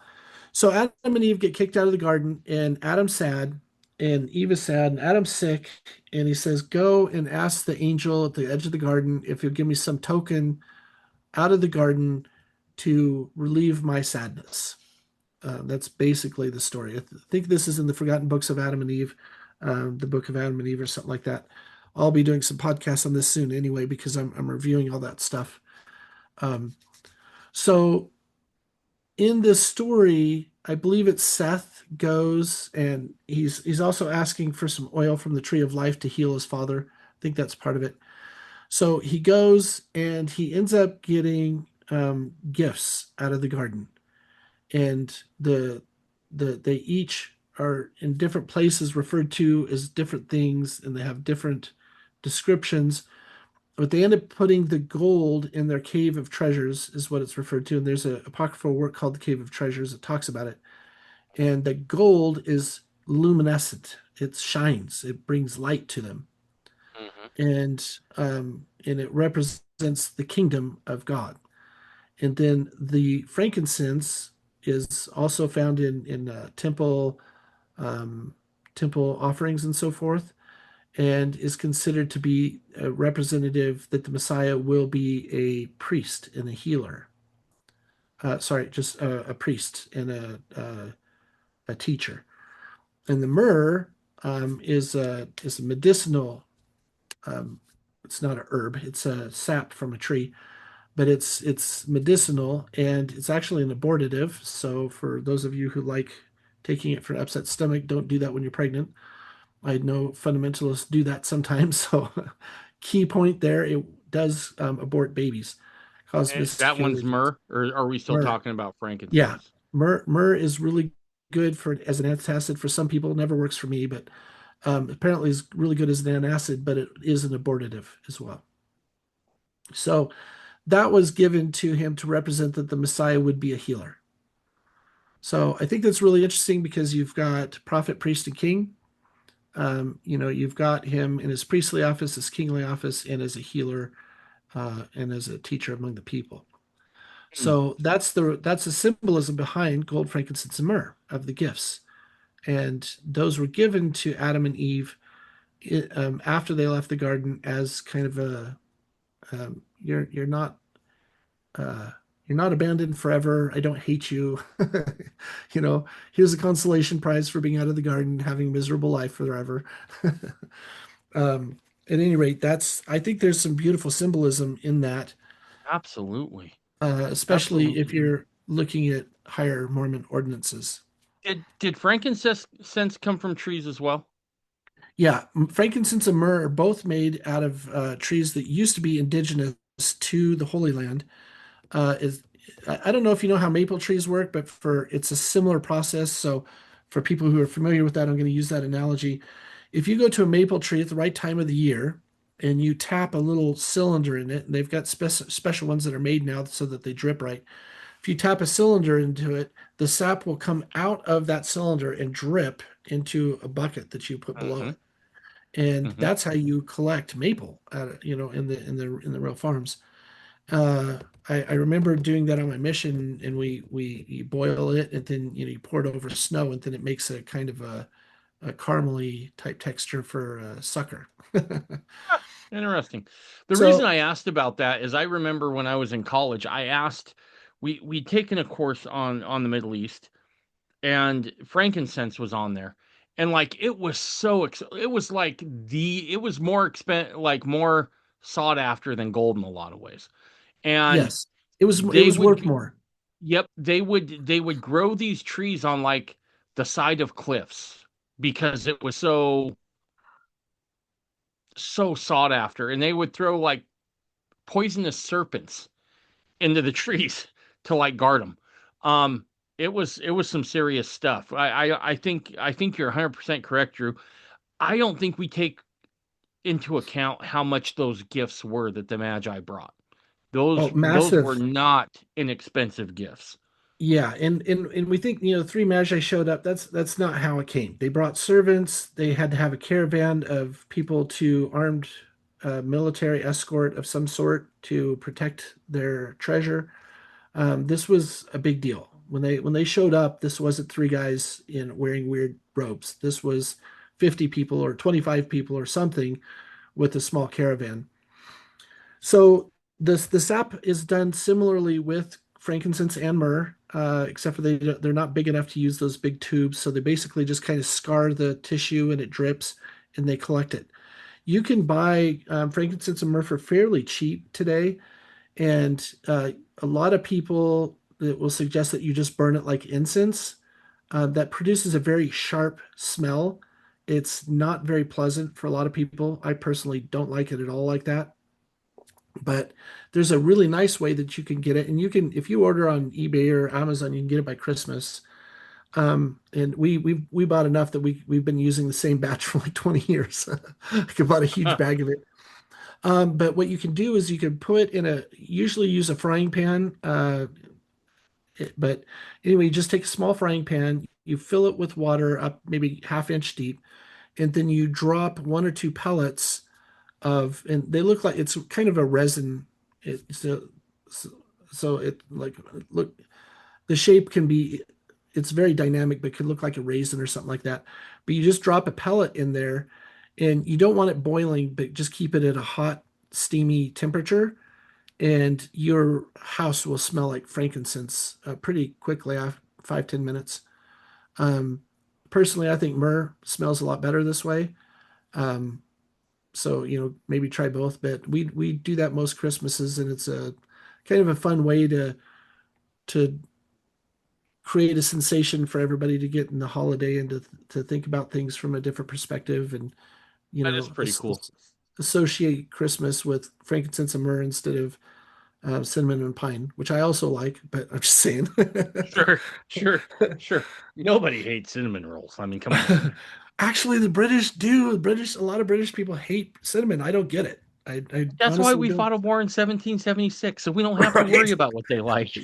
Yeah, there was actually a cinnamon-based tea for the Tea Party. Right.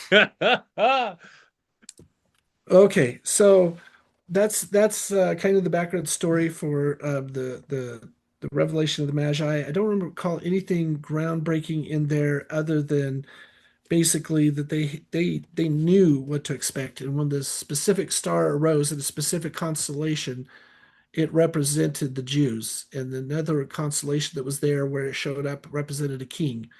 So they recognized this is a king that's been born among the Jews. And then so they packed up and got their stuff ready and made their 4 month trip or however long it took and showed up. Okay, in the time of King Herod, after Jesus was born in Bethlehem of Judea, wise men from the east came to Jerusalem asking where the child who had been born the Messiah of the Jews. Joseph changes it, say Messiah. The original says the King of the Jews. Um, for we observed his star at its rising and have come to pay him homage. When does the star rise? It all of a sudden is this a new star and they're calling that a rising, or is it a movement that they're calling a rising? That's where scholars start saying this is not a normal star. And again, the Magi saw a new star, which could have been an alignment of two planets and made it shine brighter or something like that. But they perceived it as a star. But then afterwards, it starts behaving differently. So the concept here is to make it a little simpler for listeners, I guess, is a new star appears. And that's probably, like I said, it's probably a planetary alignment. Could have been some sort of planetary eclipse mix, something or other. But at any rate, there's a big flashy star that comes in the sky, and it's in the middle of two constellations, so they know where to go. They know we need to go to Jerusalem and find the King of the Jews and find out specifically when we get there where it is. So they follow that star. Now, did the star last in the sky 4 months? Maybe, maybe not. It doesn't matter because they knew what the constellation was and they knew how to get Jerusalem. So the star gave them the answer they needed. But as they get closer, then the star starts moving and they follow the star more specifically. That's when they actually go to Bethlehem. Um, so some scholars and a lot of people looking at this say the wording is really weird. It's not really a star, it's several stars. And the revelation of the Magi really kind of confirms that. It says, yes, there was a constellation, there was original star, but after it disappeared, it kind of converted to an angel, and then an angel just moves along with them, and they follow the angel to the specific spot they go to. When King Herod heard of the child, he was frightened, and all Jerusalem with him. That's such a funny statement.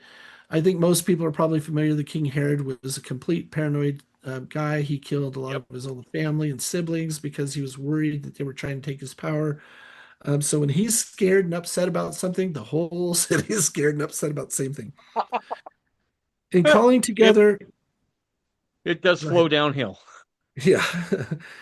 Calling himself together all the chief priests and scribes of the people, he inquired of them where the Messiah was to be born. Now, this is an odd thing, and this is just ignored by most people. Oh, he didn't know, but he was a Jew. He should have known this. Like all the Jews knew this. This was not a hard question. Where's the Messiah going to be born? Bethlehem. That's the answer. Nobody has to think about it. It's not up for debate.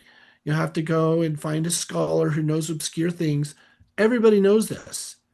So the fact that Herod doesn't know this kind of emphasizes the fact he's not a very good Jew.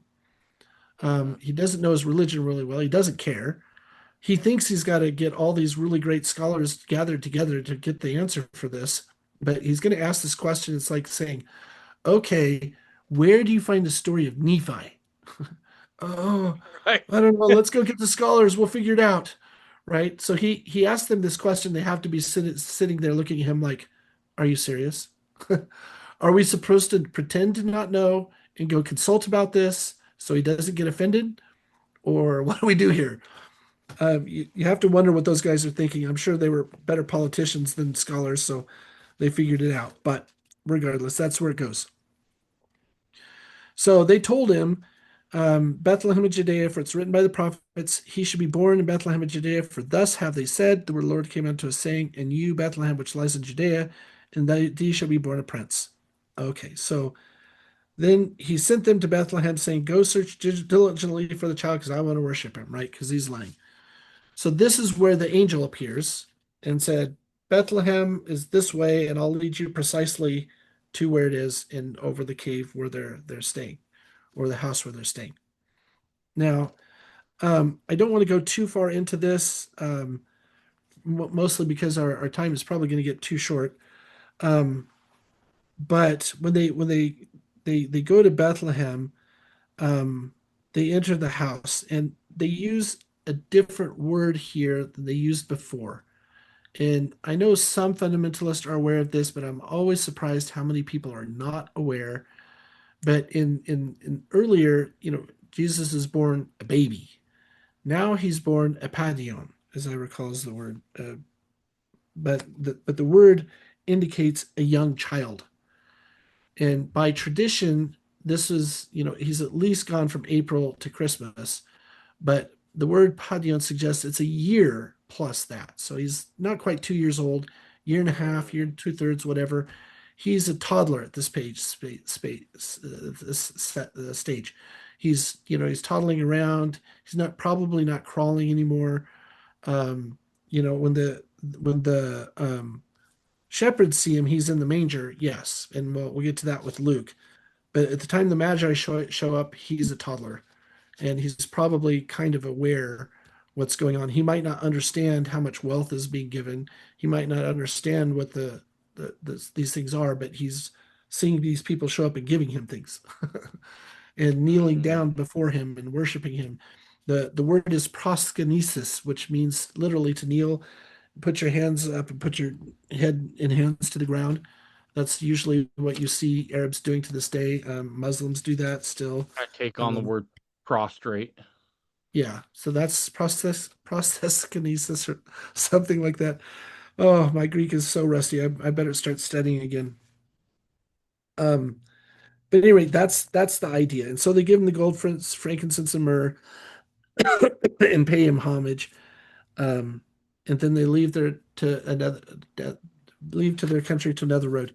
Not a whole lot to go there besides what we've already said, other than just to say that you know Herod was a really really bad guy, and when he got tricked, he goes to kill everybody. We see that more in Luke, so I'll defer to that. There are, however, some ancient Near Eastern commentaries that I wanted to just quote a couple of them because I thought they're astute observation.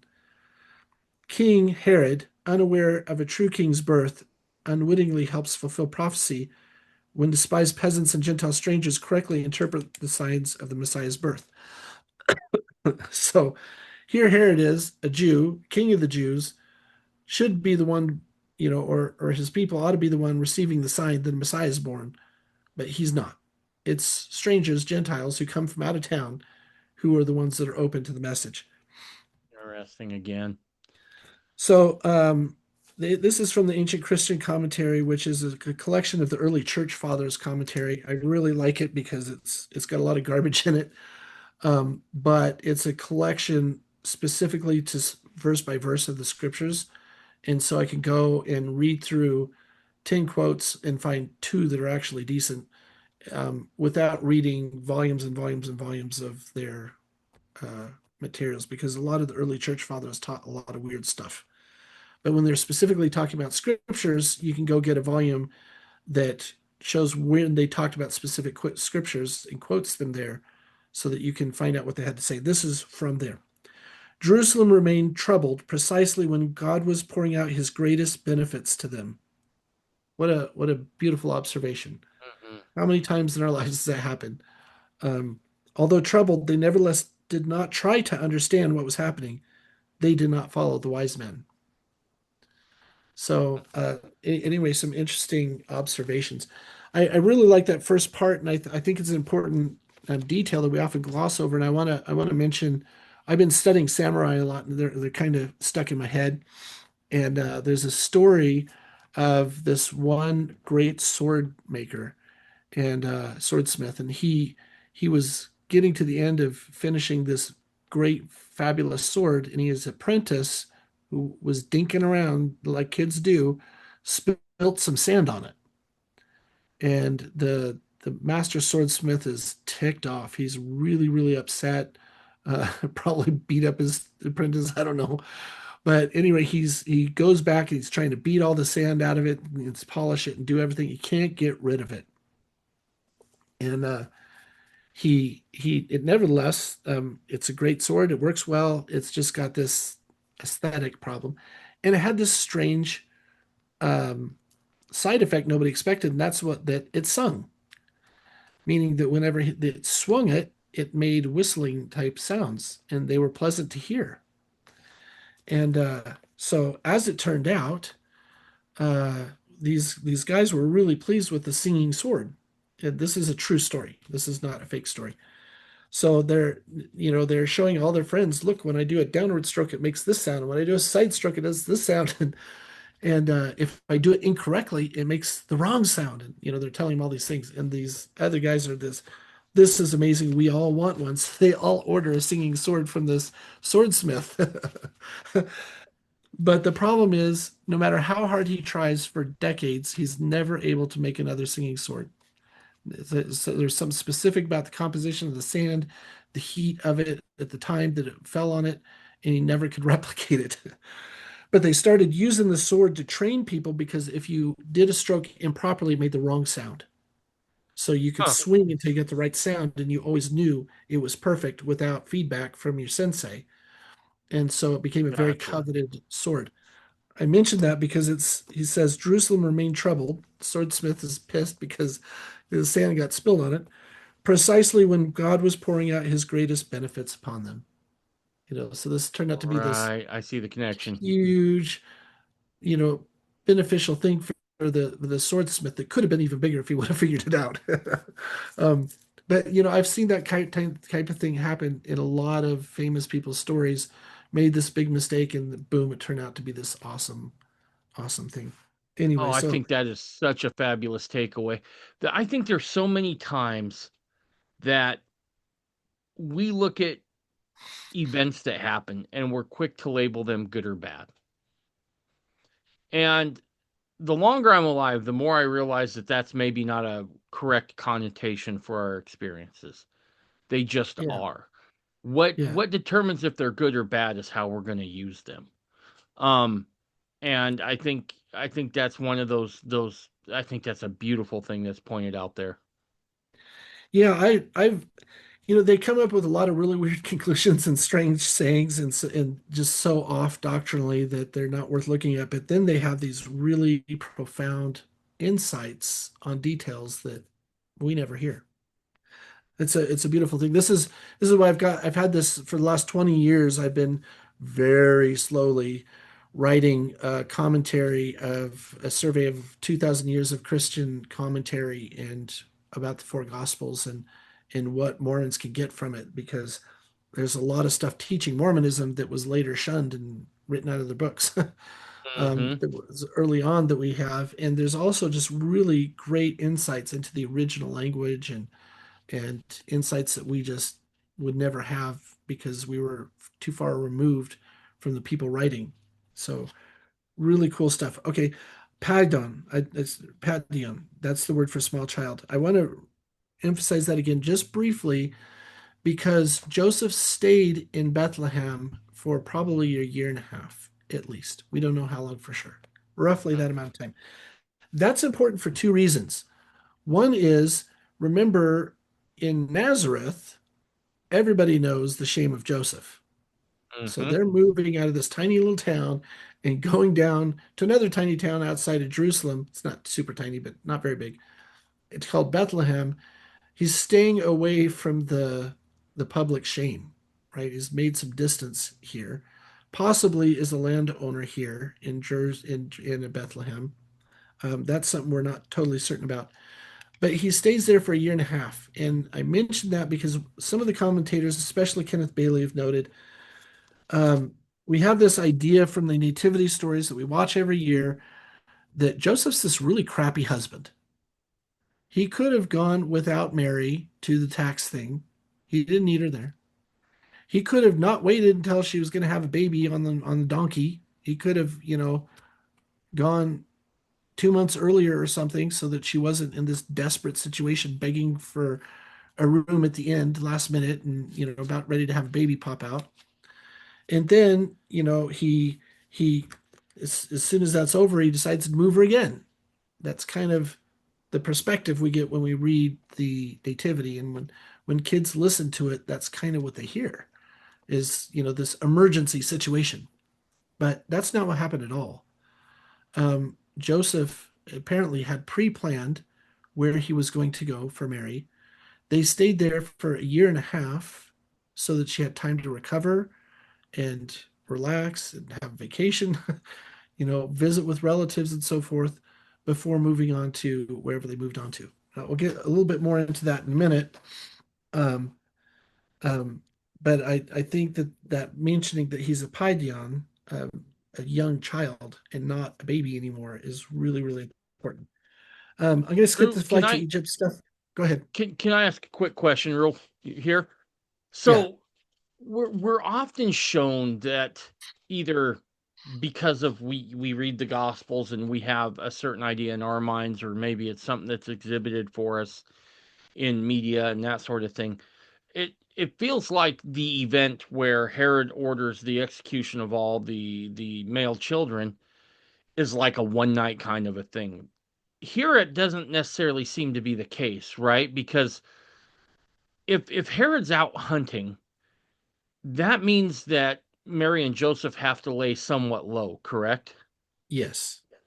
Yeah. Okay, Well, and also, the Magi stop. He's already, Herod kills everybody under two, which suggests that Jesus is under two. They don't know exactly when he was born. They know when the star came, and it was about a year and 2/3 before. So he says, "All right, if baby's under two, kill him. That's what we're going to do." Incidentally, the slaughter of the innocents was probably only 10 to 30 children.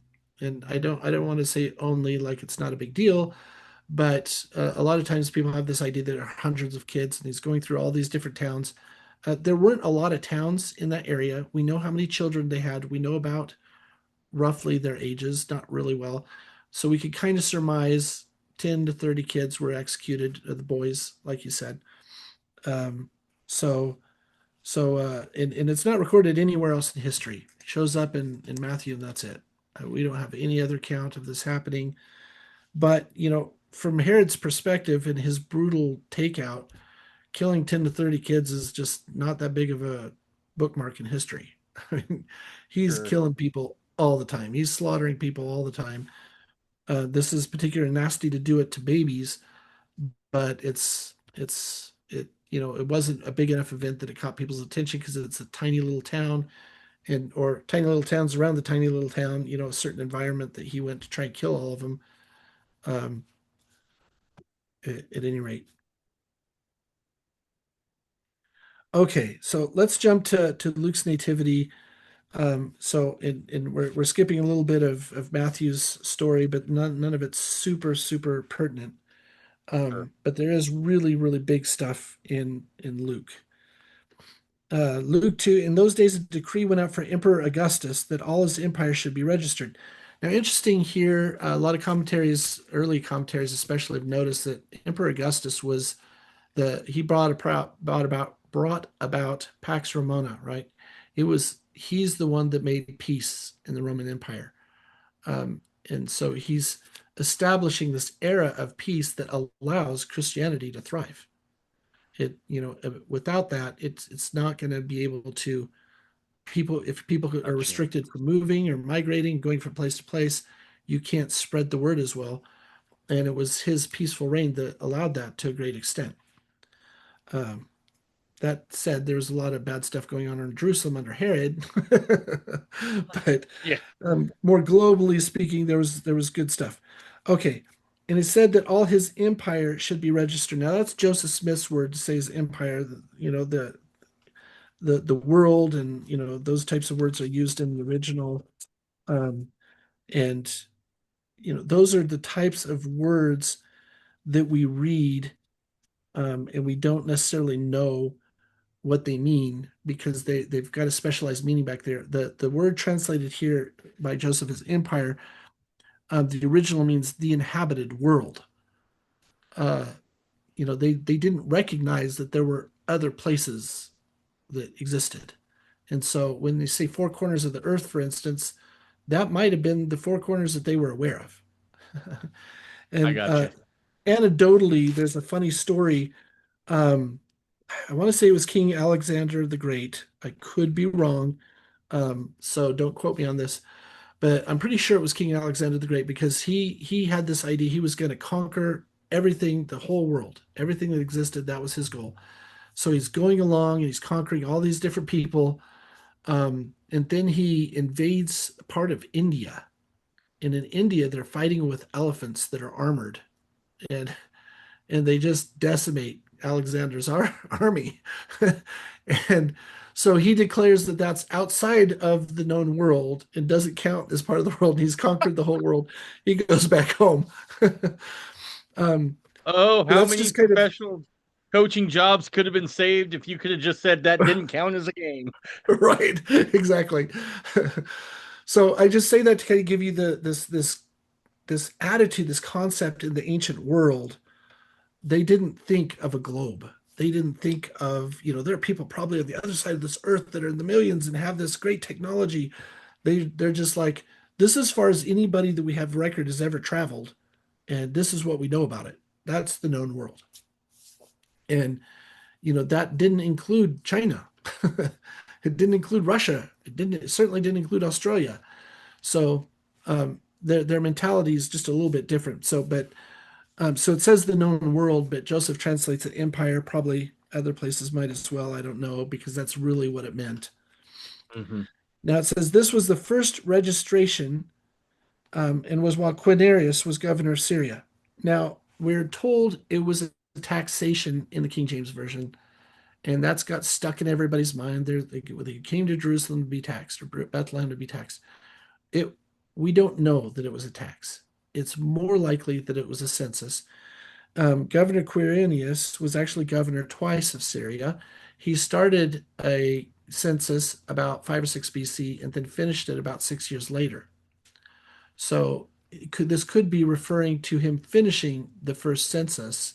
And this is just when Joseph gets notified because he wasn't governor the whole time. He's governor, lost his job, came back, did it again. Um, so we don't know some of those details, but the word is not clear. It could have been a taxation. If it was, we have a pretty good idea it was a land tax. Um, and that's significant for a couple of reasons. So, first of all, we don't have any record in other places of a census being made where they catered the way that it looks like they're catering to the Jews here. When they did a census, it was just go out, get all the information, bring it back to me. The Jews Mm. locally had this kind of tradition that they would go to the place where they're supposed to be counted and then go back, Oh, which is really invasive. It's a big deal. Imagine if you're like, okay, Drew, go back to your hometown to get taxed. I'm like, dang, I got to make a trip to Washington. That's, like a 15, 18-hour drive for me. I hate driving. It's a big right. deal. Um, Yes. but they never did that before, but that was the kind of thing that the Jews did, and it kind of catered to their culture. So it's interesting that we have this account because it suggests they're trying to really work with the Jews to so that they're not really ticked off about this census. Because why are you doing the census? Because you're going to tax them. um, that it may not be a tax, but it's you call it we're counting heads, but really that if you allow your head to be counted, they're going to come back later and say you're a citizen and you owe us money. Sure. So at any rate, so again, I just want to emphasize we don't know for sure it was a census or that it was not a tax, but we're pretty confident that it was likely a census, not a taxation. If it was a taxation, this introduces a couple oddities into the story. And it's very possible that it was a tax, but if it was a land tax. which means Joseph was a landholder, which usually would mean that he was very wealthy and had plenty of spare cash. But he pays the poor man's price for a firstborn son. So, sometimes you can have big land and be cash poor. Liquidity is a problem for a lot of landholders today, but back in Hmm. his day, it was less of an issue. And I want to emphasize less because it wasn't always the case. But usually, if you had land, you had people working it, you had people making money off of it. They were paid from their labor, and then you had extra, and so you always had extra cash. That doesn't appear to be what was going on with Joseph. So that's an indicator that it wasn't a land tax. But sorry, again, it is possible that it was a land tax and he'd just bought something and now he was cash poor because he overextended himself, wasn't expecting to get married, and now here he is with, this challenge. Now, if that's the case, however, and if this is a land tax, then why is he staying with somebody besides his own family? That's a big question. And especially if we Mm. believe that he was already married and had another wife or two in the vicinity, we wouldn't expect him to be staying with friends or relatives for a year and a half for the Magi to show up and visit him. Now, it doesn't say Right. precisely that he was with friends or family at that year and a half stage. Doesn't really tell us at all. So it's possible this was just at his home where they showed up. But there are little details about the story that suggest that probably wasn't the case. So anyway, I'm just throwing out there that there's some little details that are happening here that Absolutely. are interesting and leave us uncertain what was really going on. Um, but, for people who haven't lived plural marriage, you don't understand how cash poor you can get really fast, Hmm. if you're a landholder or not. And so that's an interesting detail too. A lot of commentators are saying, well, if he's a landowner, he's got all this extra cash. And I'm thinking, man, I remember making six figures and I only had two wives and I was really struggling sometimes to make ends meet. Hmm. There just was never enough to go around. Absolutely. So at any rate, there's a number of things to speculate and think about there, but we really don't know. So I'm just going to move on. Joseph also went from the town of Nazareth in Galilee to Judea to the city of David called Bethlehem because he was descended from the house and family of David. He went to be registered with Mary. Okay, let's for right now, let's just stop there. Here's the challenge. There are two things going on here that are usually ignored. He's from the house of David. What does that tell you? He's royalty. He's descendant of royalty. That's a big deal in the Near East. If I came to you and showed up at your house and say, "Hey, I'm Prince of Wales," you'd be like, "Oh, where's Wales? Isn't that like part of Great Britain or something?" Uh, Nobody cares. You know, it's like Sure. you were born to it. No, I don't respect you. You didn't make your own man. You just were born to it. We don't care. But in their culture, it was a really, really big deal. If I showed up at your house or your inn and said, "Hey, I'm a descendant of David. I need a place to stay," it would bring shame upon you and your community if you said no to me. That's a big deal Hmm. to realize and understand. So when Joseph shows up in Bethlehem and says there's no room in the inn, we've got to look at some cultural context here and say this isn't making sense. So we need to take a step back and understand some things going here. Did you get those links that I sent you in time to drop for the podcast? Yes. Let me pull those up. I'll Okay. have to do So I'm going another to refer to pause. those pictures in a minute if for the listener, there are links that are going to be at the bottom of the podcast that are going to show you pictures of the word of what a first century home in Judea looked like. And there are a couple different things that we'll see, um, but this is all pertinent. So let me go ahead and read, and then we'll jump back to that issue. He went to be registered with Mary, to whom he was engaged and who was expecting a child. Now she's only expecting here. It doesn't say that she's 9.5 months pregnant and about ready to drop, right? It just says she's expecting, and he's going to be registered with her. Again, he didn't have to take her as head of household. She had no duty to show up, and he had no duty to take her. only the head of household or the landowner. She didn't own the land. She wasn't head of house. He could have left her behind. He didn't. Chances are he's being thoughtful about this because he's not going to leave her to shame in Nazareth. He's taking her with him so that she can not be embarrassed as to what happened, taking her to Bethlehem with him to start a new life. And further, he's probably taken time to arrange housing, which we'll talk about in a minute. While they were there, the time came for her to deliver a child. Now, while they were there does not mean the next morning. There's this big assumption that she's big roly poly belly and it's going to fall out any moment. Um, we don't know that. And the chances are it's not the case at all, as we'll go as we go further. And she gave birth to her firstborn son and wrapped him in bands of cloth and laid him in a manger. Okay, I few got those things there. pictures pulled up when you're ready, Drew. Perfect, thank you. Okay, so she gave birth to her a firstborn son. This is where it says right, her firstborn son. Um, and wrapped him in bands of cloth. Now, basically these babies, you could describe them as little mummies. But the swaddling cloths that they had, and I know a lot of fundamentalists probably already know this, but probably some groups don't teach it much. So, when you got married in Hebrew culture, you would embroider your genealogy onto a strip of linen, typically, and on the one side, you'd embroider the husband's genealogy.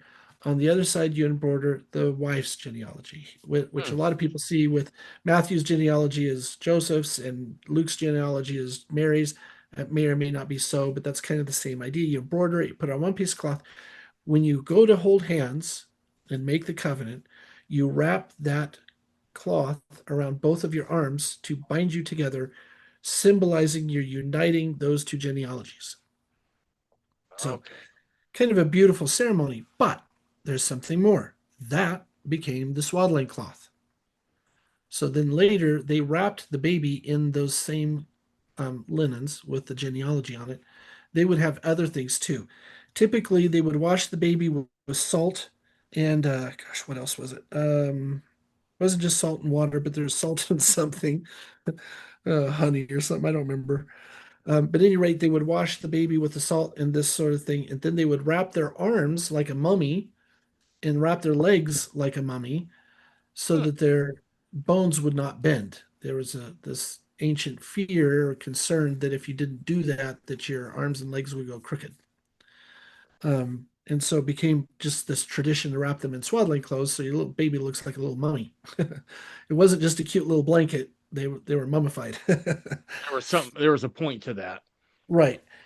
And laid him in a manger. And the word there is fatne.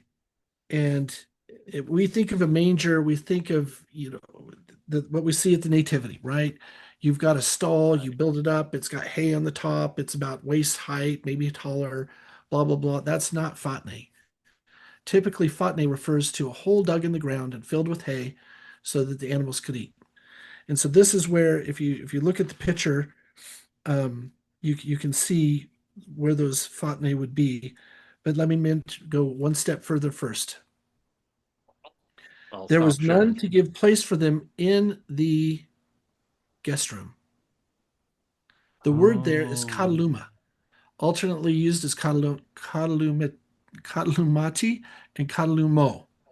But the word is referring to the guest room of a house. Now, some people say, well, Luke would know better. He's the one writing this, right? Well, Luke uses the word in the story of the Good Samaritan. He knows very well what that word is, and the word is pendochion. It's very different than kaluma. Any idiot can tell the difference looking at it, even if you don't read the language. It's clear they're not the same.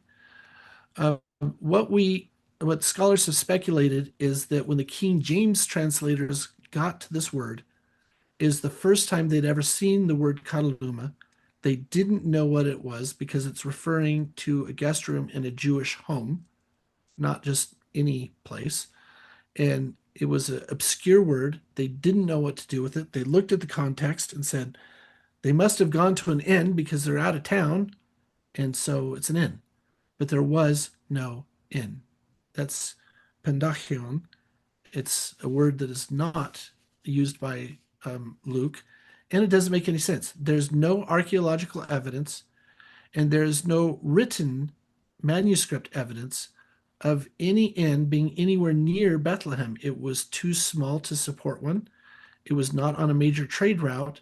There was no need for an inn. And further, most people didn't use inns in the ancient Near East. They stopped by family, or they would knock on somebody's door and say, "Hey, I'm a poor traveler. Can you let me stay?" And people generally did, unless you looked really rough. Now, in any culture in the world, if a pregnant woman comes and knocks on your door and says, "My baby's about to drop, can I stay the night?" Is there any culture that says, "No, go away"? Pretty Not to my much the knowledge. answer is no. And certainly not among the Jews, and certainly not among the Arabs, broadly speaking. That would be considered one of the most disgraceful, disgusting things you could do. It would dishonor the family and the community and their whole culture. They could not, in any decent type of good conscience, tell a pregnant woman, "No, I'm sorry you need a house, go somewhere else." Nobody would do that. You wouldn't do that. I wouldn't do that. People listening wouldn't do that. It's just not something that happens. What does make sense is that there was no room for her in the Kataluma. A few years back, I started to get the feeling that we, as fundamentalists and Orthodox Mormons, we need our own stuff. Up to now, we've been able to buy and purchase all of our scriptures, books, art, and music from other restoration organizations. And that's been good, but there's no guarantee it's going to remain that way. Also, it can be a bit tricky as you scour the internet trying to find all the books from your favorite fundamentalist or Orthodox Mormon authors. As I thought about this, I feel like I was really given a solution. Now, through the hard work of others, because let's face it, I'm the guy least qualified in all the world to build a website, I'm happy to present to you 1830mercantile.org. Right now on the website, you can see that we have all the books that have ever been written by four authors, including names like Drew Briney and Ogden Kraut. Also, very soon there will be a link to buy art and music, all produced by Mormons with a deep love for the restored gospel. There's also places for you to get free resources where you can find podcasts, videos, classes, and other presentations. Also, coming very soon, there will be a place for events where you can list the events from your organization so that you can get the most out of that attendance. Now, this can be as big as you want it to be. It's all up to you guys out there if you want to buy and post things on here. Now, if you're someone who produces something that you feel like others can benefit from, 1830 Mercantile is a place where you can make all of those products available for purchase. All you need to do is drop me an email at mormonrenegade@gmail.com and put 1830 in the title of that email with a short message, and either myself or someone else from the 1830 Mercantile team will reach out to you so we can get your product up there on the site. Now, to make sure that all the products that we offer are affordable and to ensure that the vast majority of the profits go to the producer, the website percentage is only 3 to 4% of the total cost. And that's just so I can pay the pros that have created this website and keep the lights on the website itself. Finally, by making some of your purchases at 1830mercantile.org, you will be supporting folks whose principles and morals are close, if not the same as yours, at the same time, not giving your money away to people who stand against everything you stand for. So, no matter if you're looking to make a purchase or you're a seller that wants to get your products listed, head on over to 1830mercantile.org today, drop me an email, and we'll make sure that we get back out to you. Now, back to the show. So now, if we go to the pictures, and I put a couple different links on there because there are different possibilities of what's being referred to here.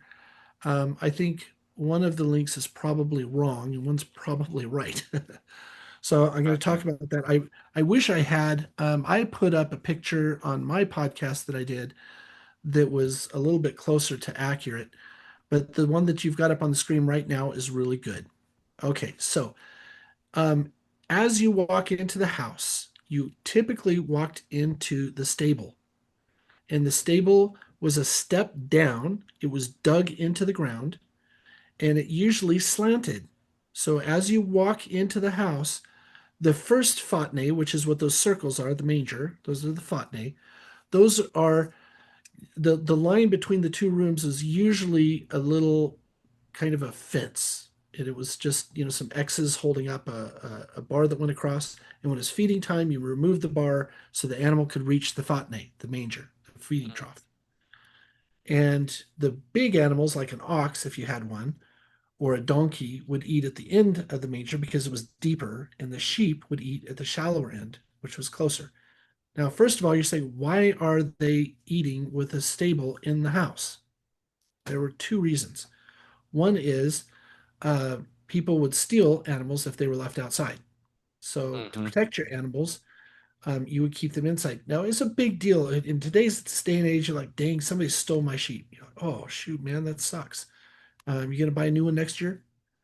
It's not a big loss. It's not something that ruins your life.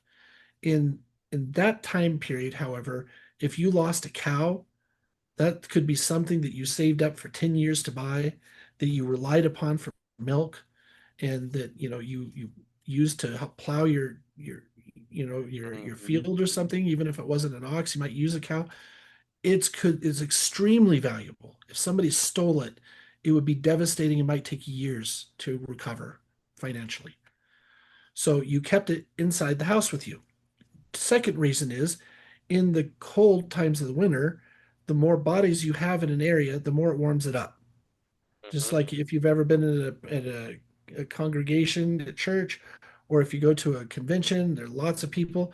First thing you're like shaking your shirt, and you're sweating, and it's really hot because of Hmm. all the body heat.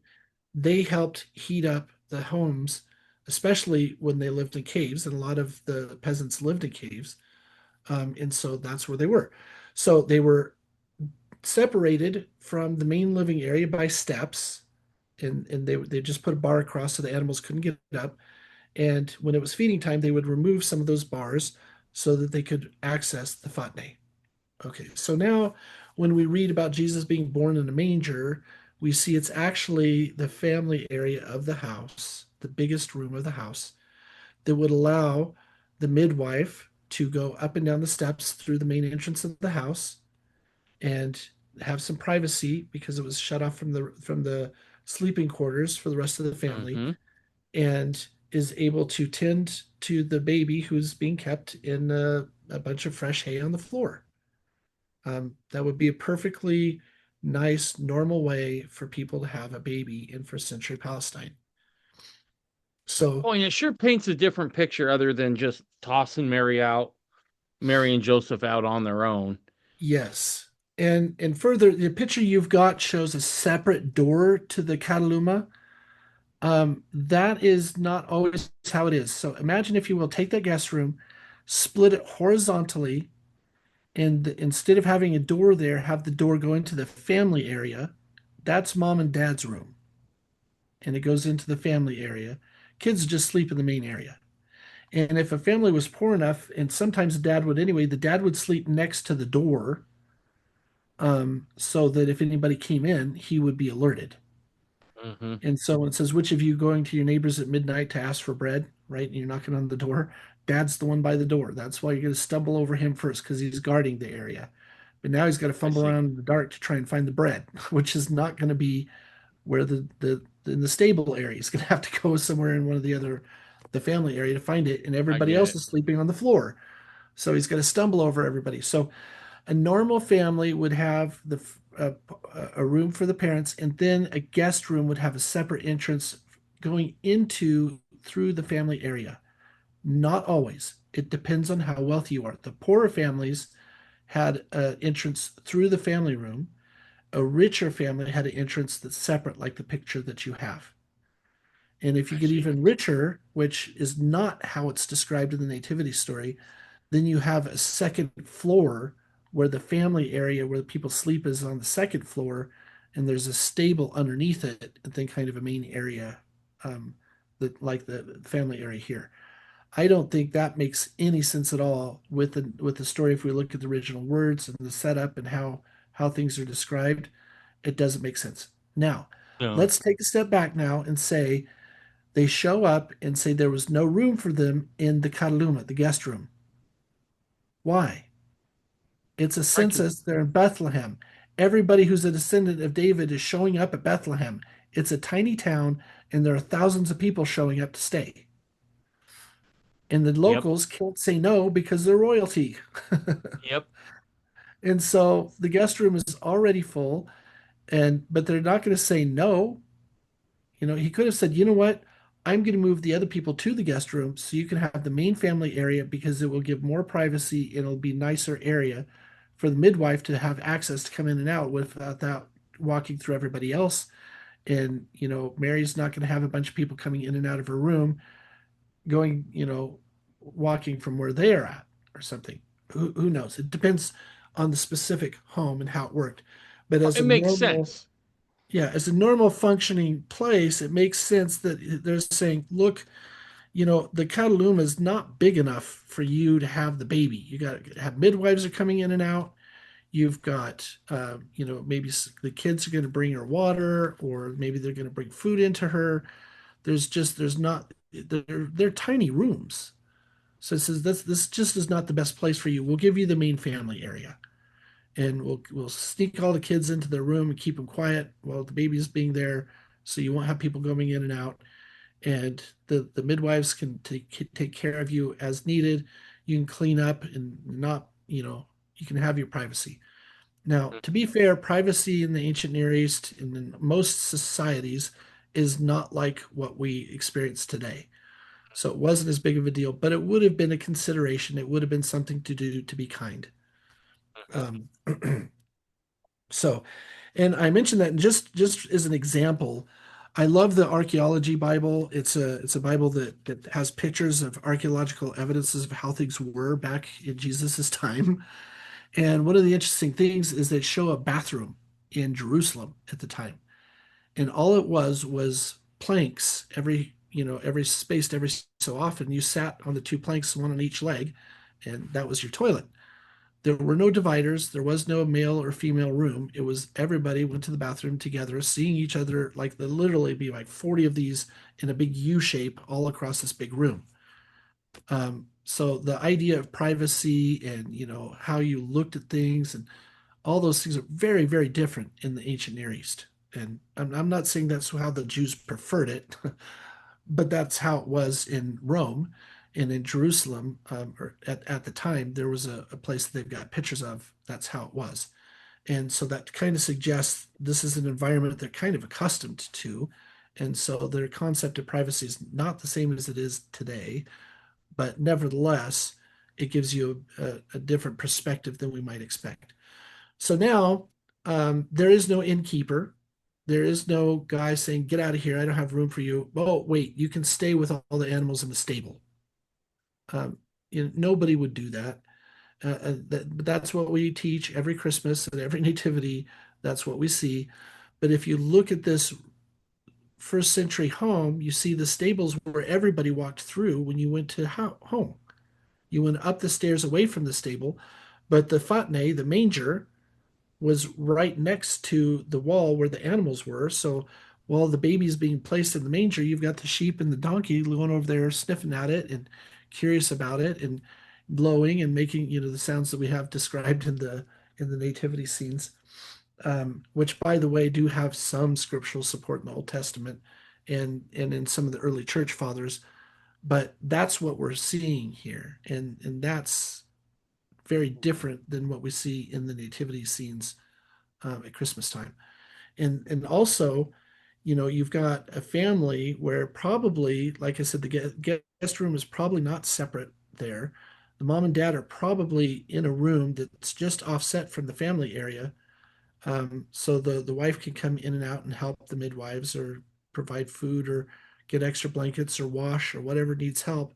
She's going to be able to help. She's going to be right there.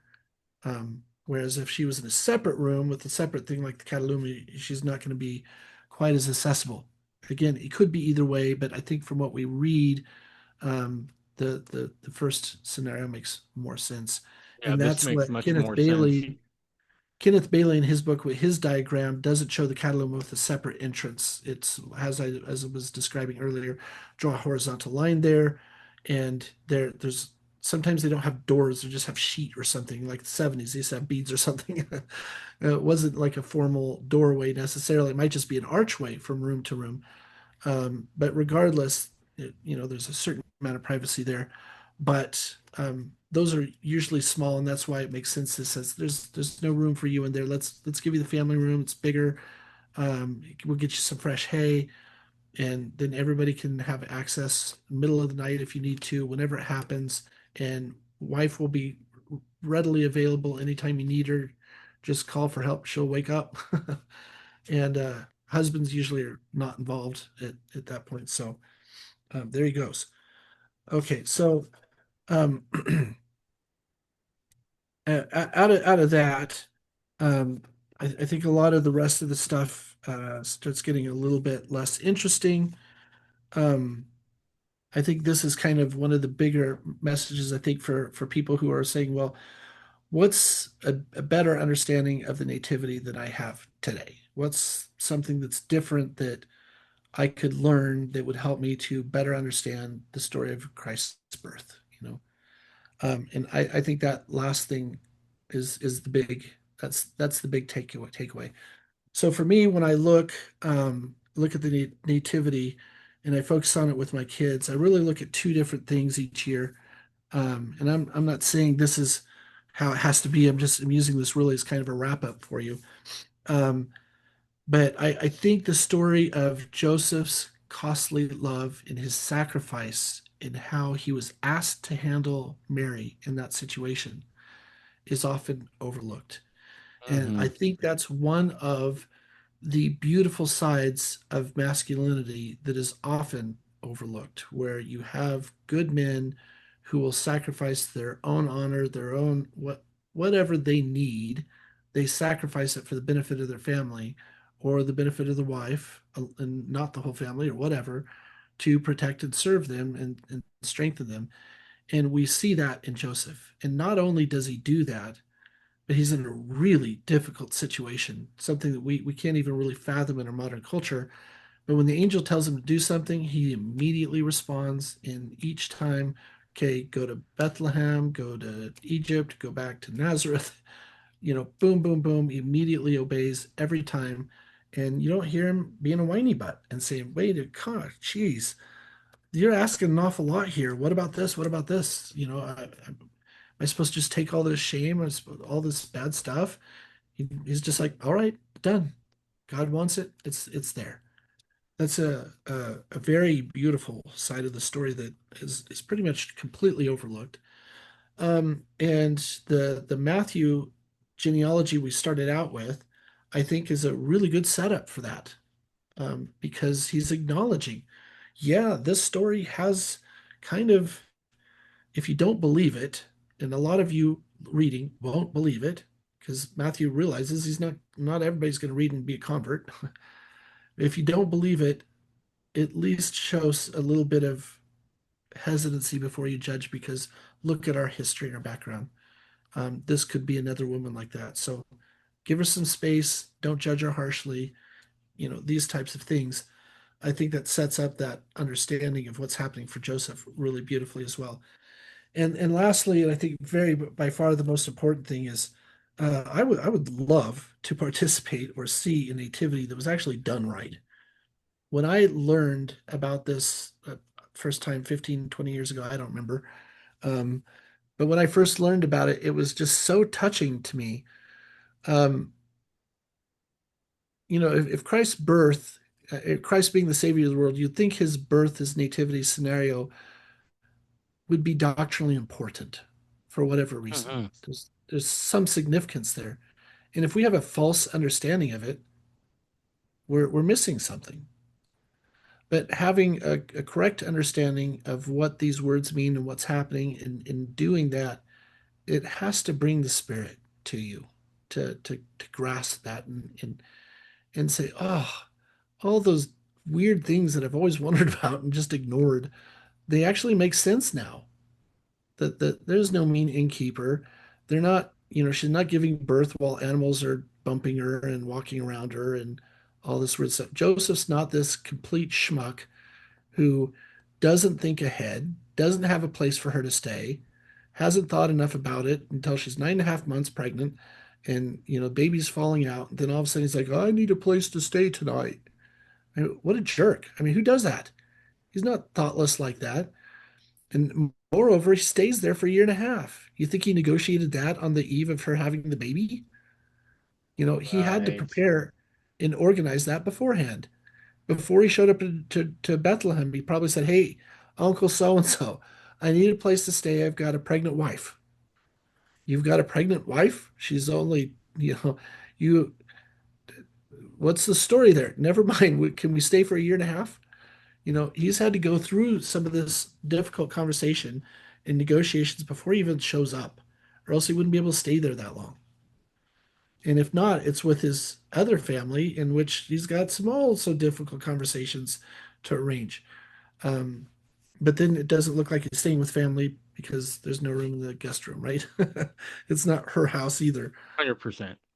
Possible it was a sister wife's house, but at any rate, looking at it that way, he's not a schmuck. He's really had some difficult conversations. He's handled them. He's negotiated a place to stay. Good, bad, mid grade, ugly, happy, whatever. He's done what he can to take care of her, to get her out of a place where she's going to be humiliated, embarrassed, and subject to ridicule and shame. Brought her to a new place.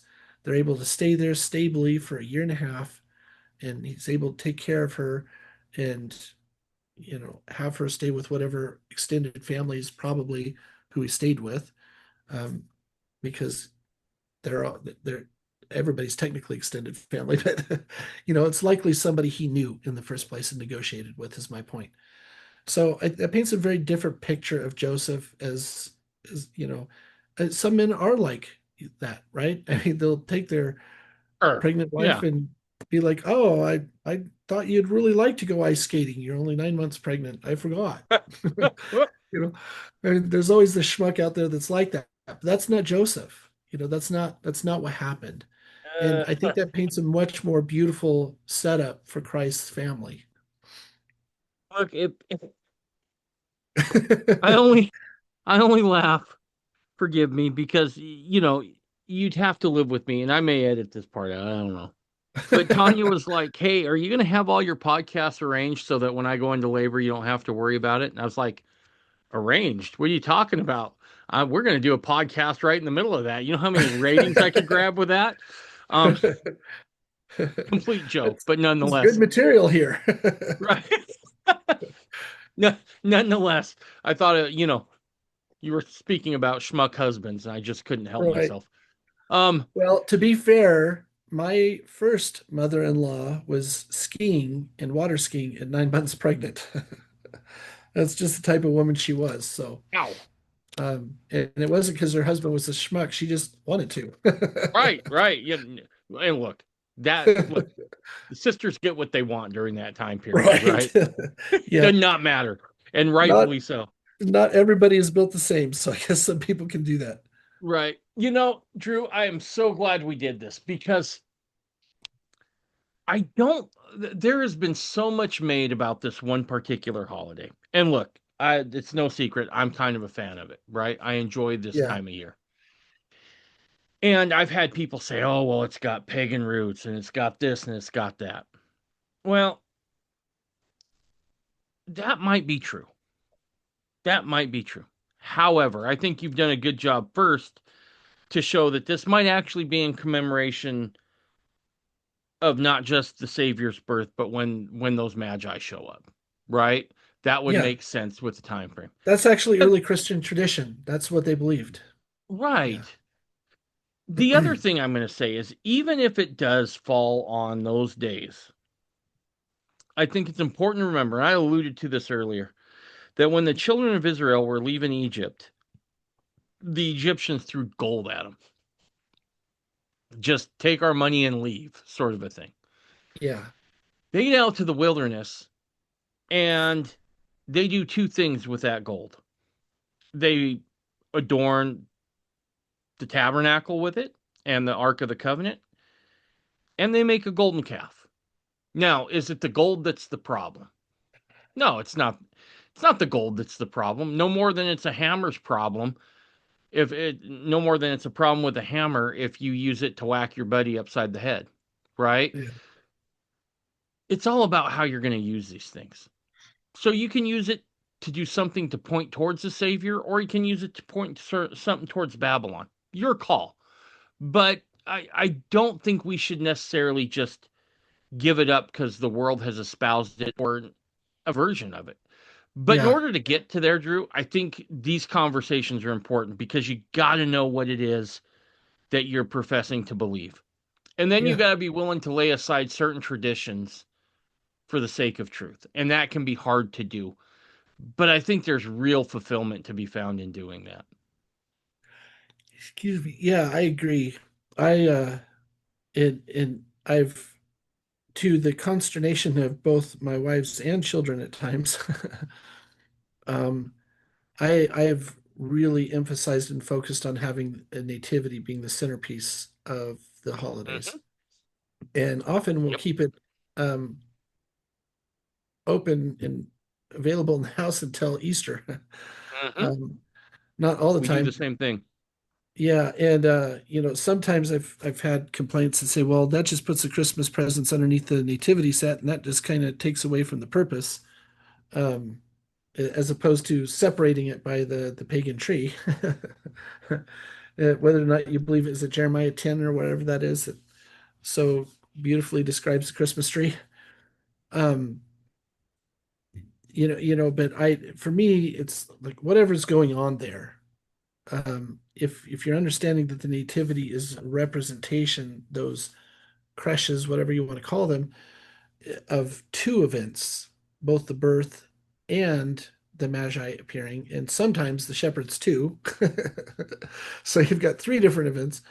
But if you're understanding it's two different events, and you're understanding that there was symbolic value for the gifts that were given, and and that whole genealogy of that story in the first place with Adam and Eve getting them first, uh, I think that kind of gives you a different perspective of the gift giving too, and what that's Absolutely. about. And maybe if you're uh, didn't do as good a job as a parent that year, and all you bought as kids was video games, maybe that symbolism doesn't do a whole lot of good underneath the nativity set.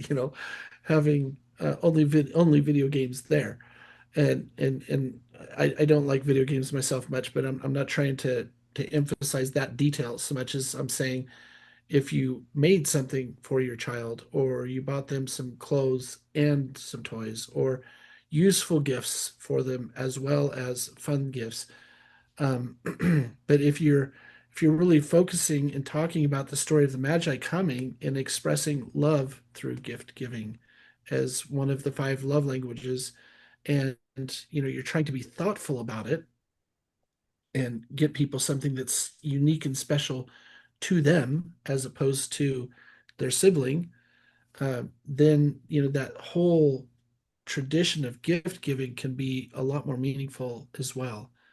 At any rate, I try to instill that by teaching the Magi story and how they gave gifts and the symbolisms behind the gifts and the thoughtfulness of that whole process. And I've been really gratified. I've got some older kids that are super thoughtful about it, and it's not just oh, I'm expected to give gifts. It's that time of year I have to go buy something, but it's really thoughtful. What can I get this person that shows my love to them and honors their unique individuality? Uh, and at any rate, in ways that they're better at it than I am. So that's really nice. But at any rate, my point is that's something that can function as a nice merger of the holiday. And I think back to what you were saying too, I'm just basically agreeing with you, I guess. I could just say I agree, but I'm too verbose to do so, I guess. But the other thing I think that's important to remember is I constantly ask myself, what is the nature of God? How would he, what would he be like during this holiday season? And you could say, well, Jesus overthrew the temple, and he overthrew the tables at the temple and whipped people and had nine tails and maybe hurt some people in the process and let all the sheep escape, and there's that side of him, to be fair.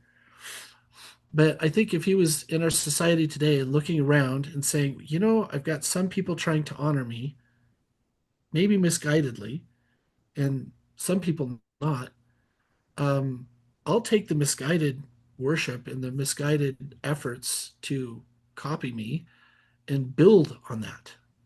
That's what we 100%. see in every situation through all of scriptures, where he'd say, there's beauty that comes out at people at Christmas that doesn't come out the rest of the year. People tend to be more loving and giving, more soft hearted, more thoughtful about the beggar on the street and these types of things. And should that happen all year round? Yeah. It does it? No. But that holiday brings that out of people. So let's magnify that. Let's build upon that and strengthen it. And to me, that's what I see God would be doing, not destroying it and 100%. not saying, oh, well, this just has pagan roots. This is because the fertility goddess, was merged from sun worship or whatever it is that people are worried about. There's always something evil to be found everywhere, especially Halloween. That's a different story. Yes, yes. But there's so much good in it that's available, and it does historically coincide with the visit of the Magi. So, I think there's beauty to be found there, not just completely blown off. But that's just me. Nope, I'm with you, Drew. Well, man, this was awesome. If I don't see you again beforehand, you have a good Christmas, man. Likewise. I Yeah. love you. I love these conversations we have. I love the work you do, Drew. You're a good man, and I'm grateful to count you as a friend. Thanks. Likewise. Yeah, All I'm right. I'm uh grateful to be able to chat about all these things to good audience. I think you've got a lot of people who are searching for truth on this channel, and super super important topic that's ignored a lot, but I'm super passionate about, as you can tell by my nerdocracy. Awesome. Drew, anything else you want to say before we wrap this up, big guy? Not that I could think of. I mean, we didn't cover the visit of the shepherds. I don't think there's a whole lot of big insight there, and some other little details, but I think we pretty much covered the meaty stuff. Well, that's good enough for me, man. We're into our 2.5 hours, so we definitely did our due diligence. Right. Well, we can keep Awesome. going if you need it. Don't No, worry. no, I think we're good. Not that I didn't enjoy that, but let's save some for next year. So Right. awesome. All right. Well, Drew, again, man, I appreciate it. Hang out 5 minutes, and we'll see everyone else later. Bye. All right. Take care. God bless.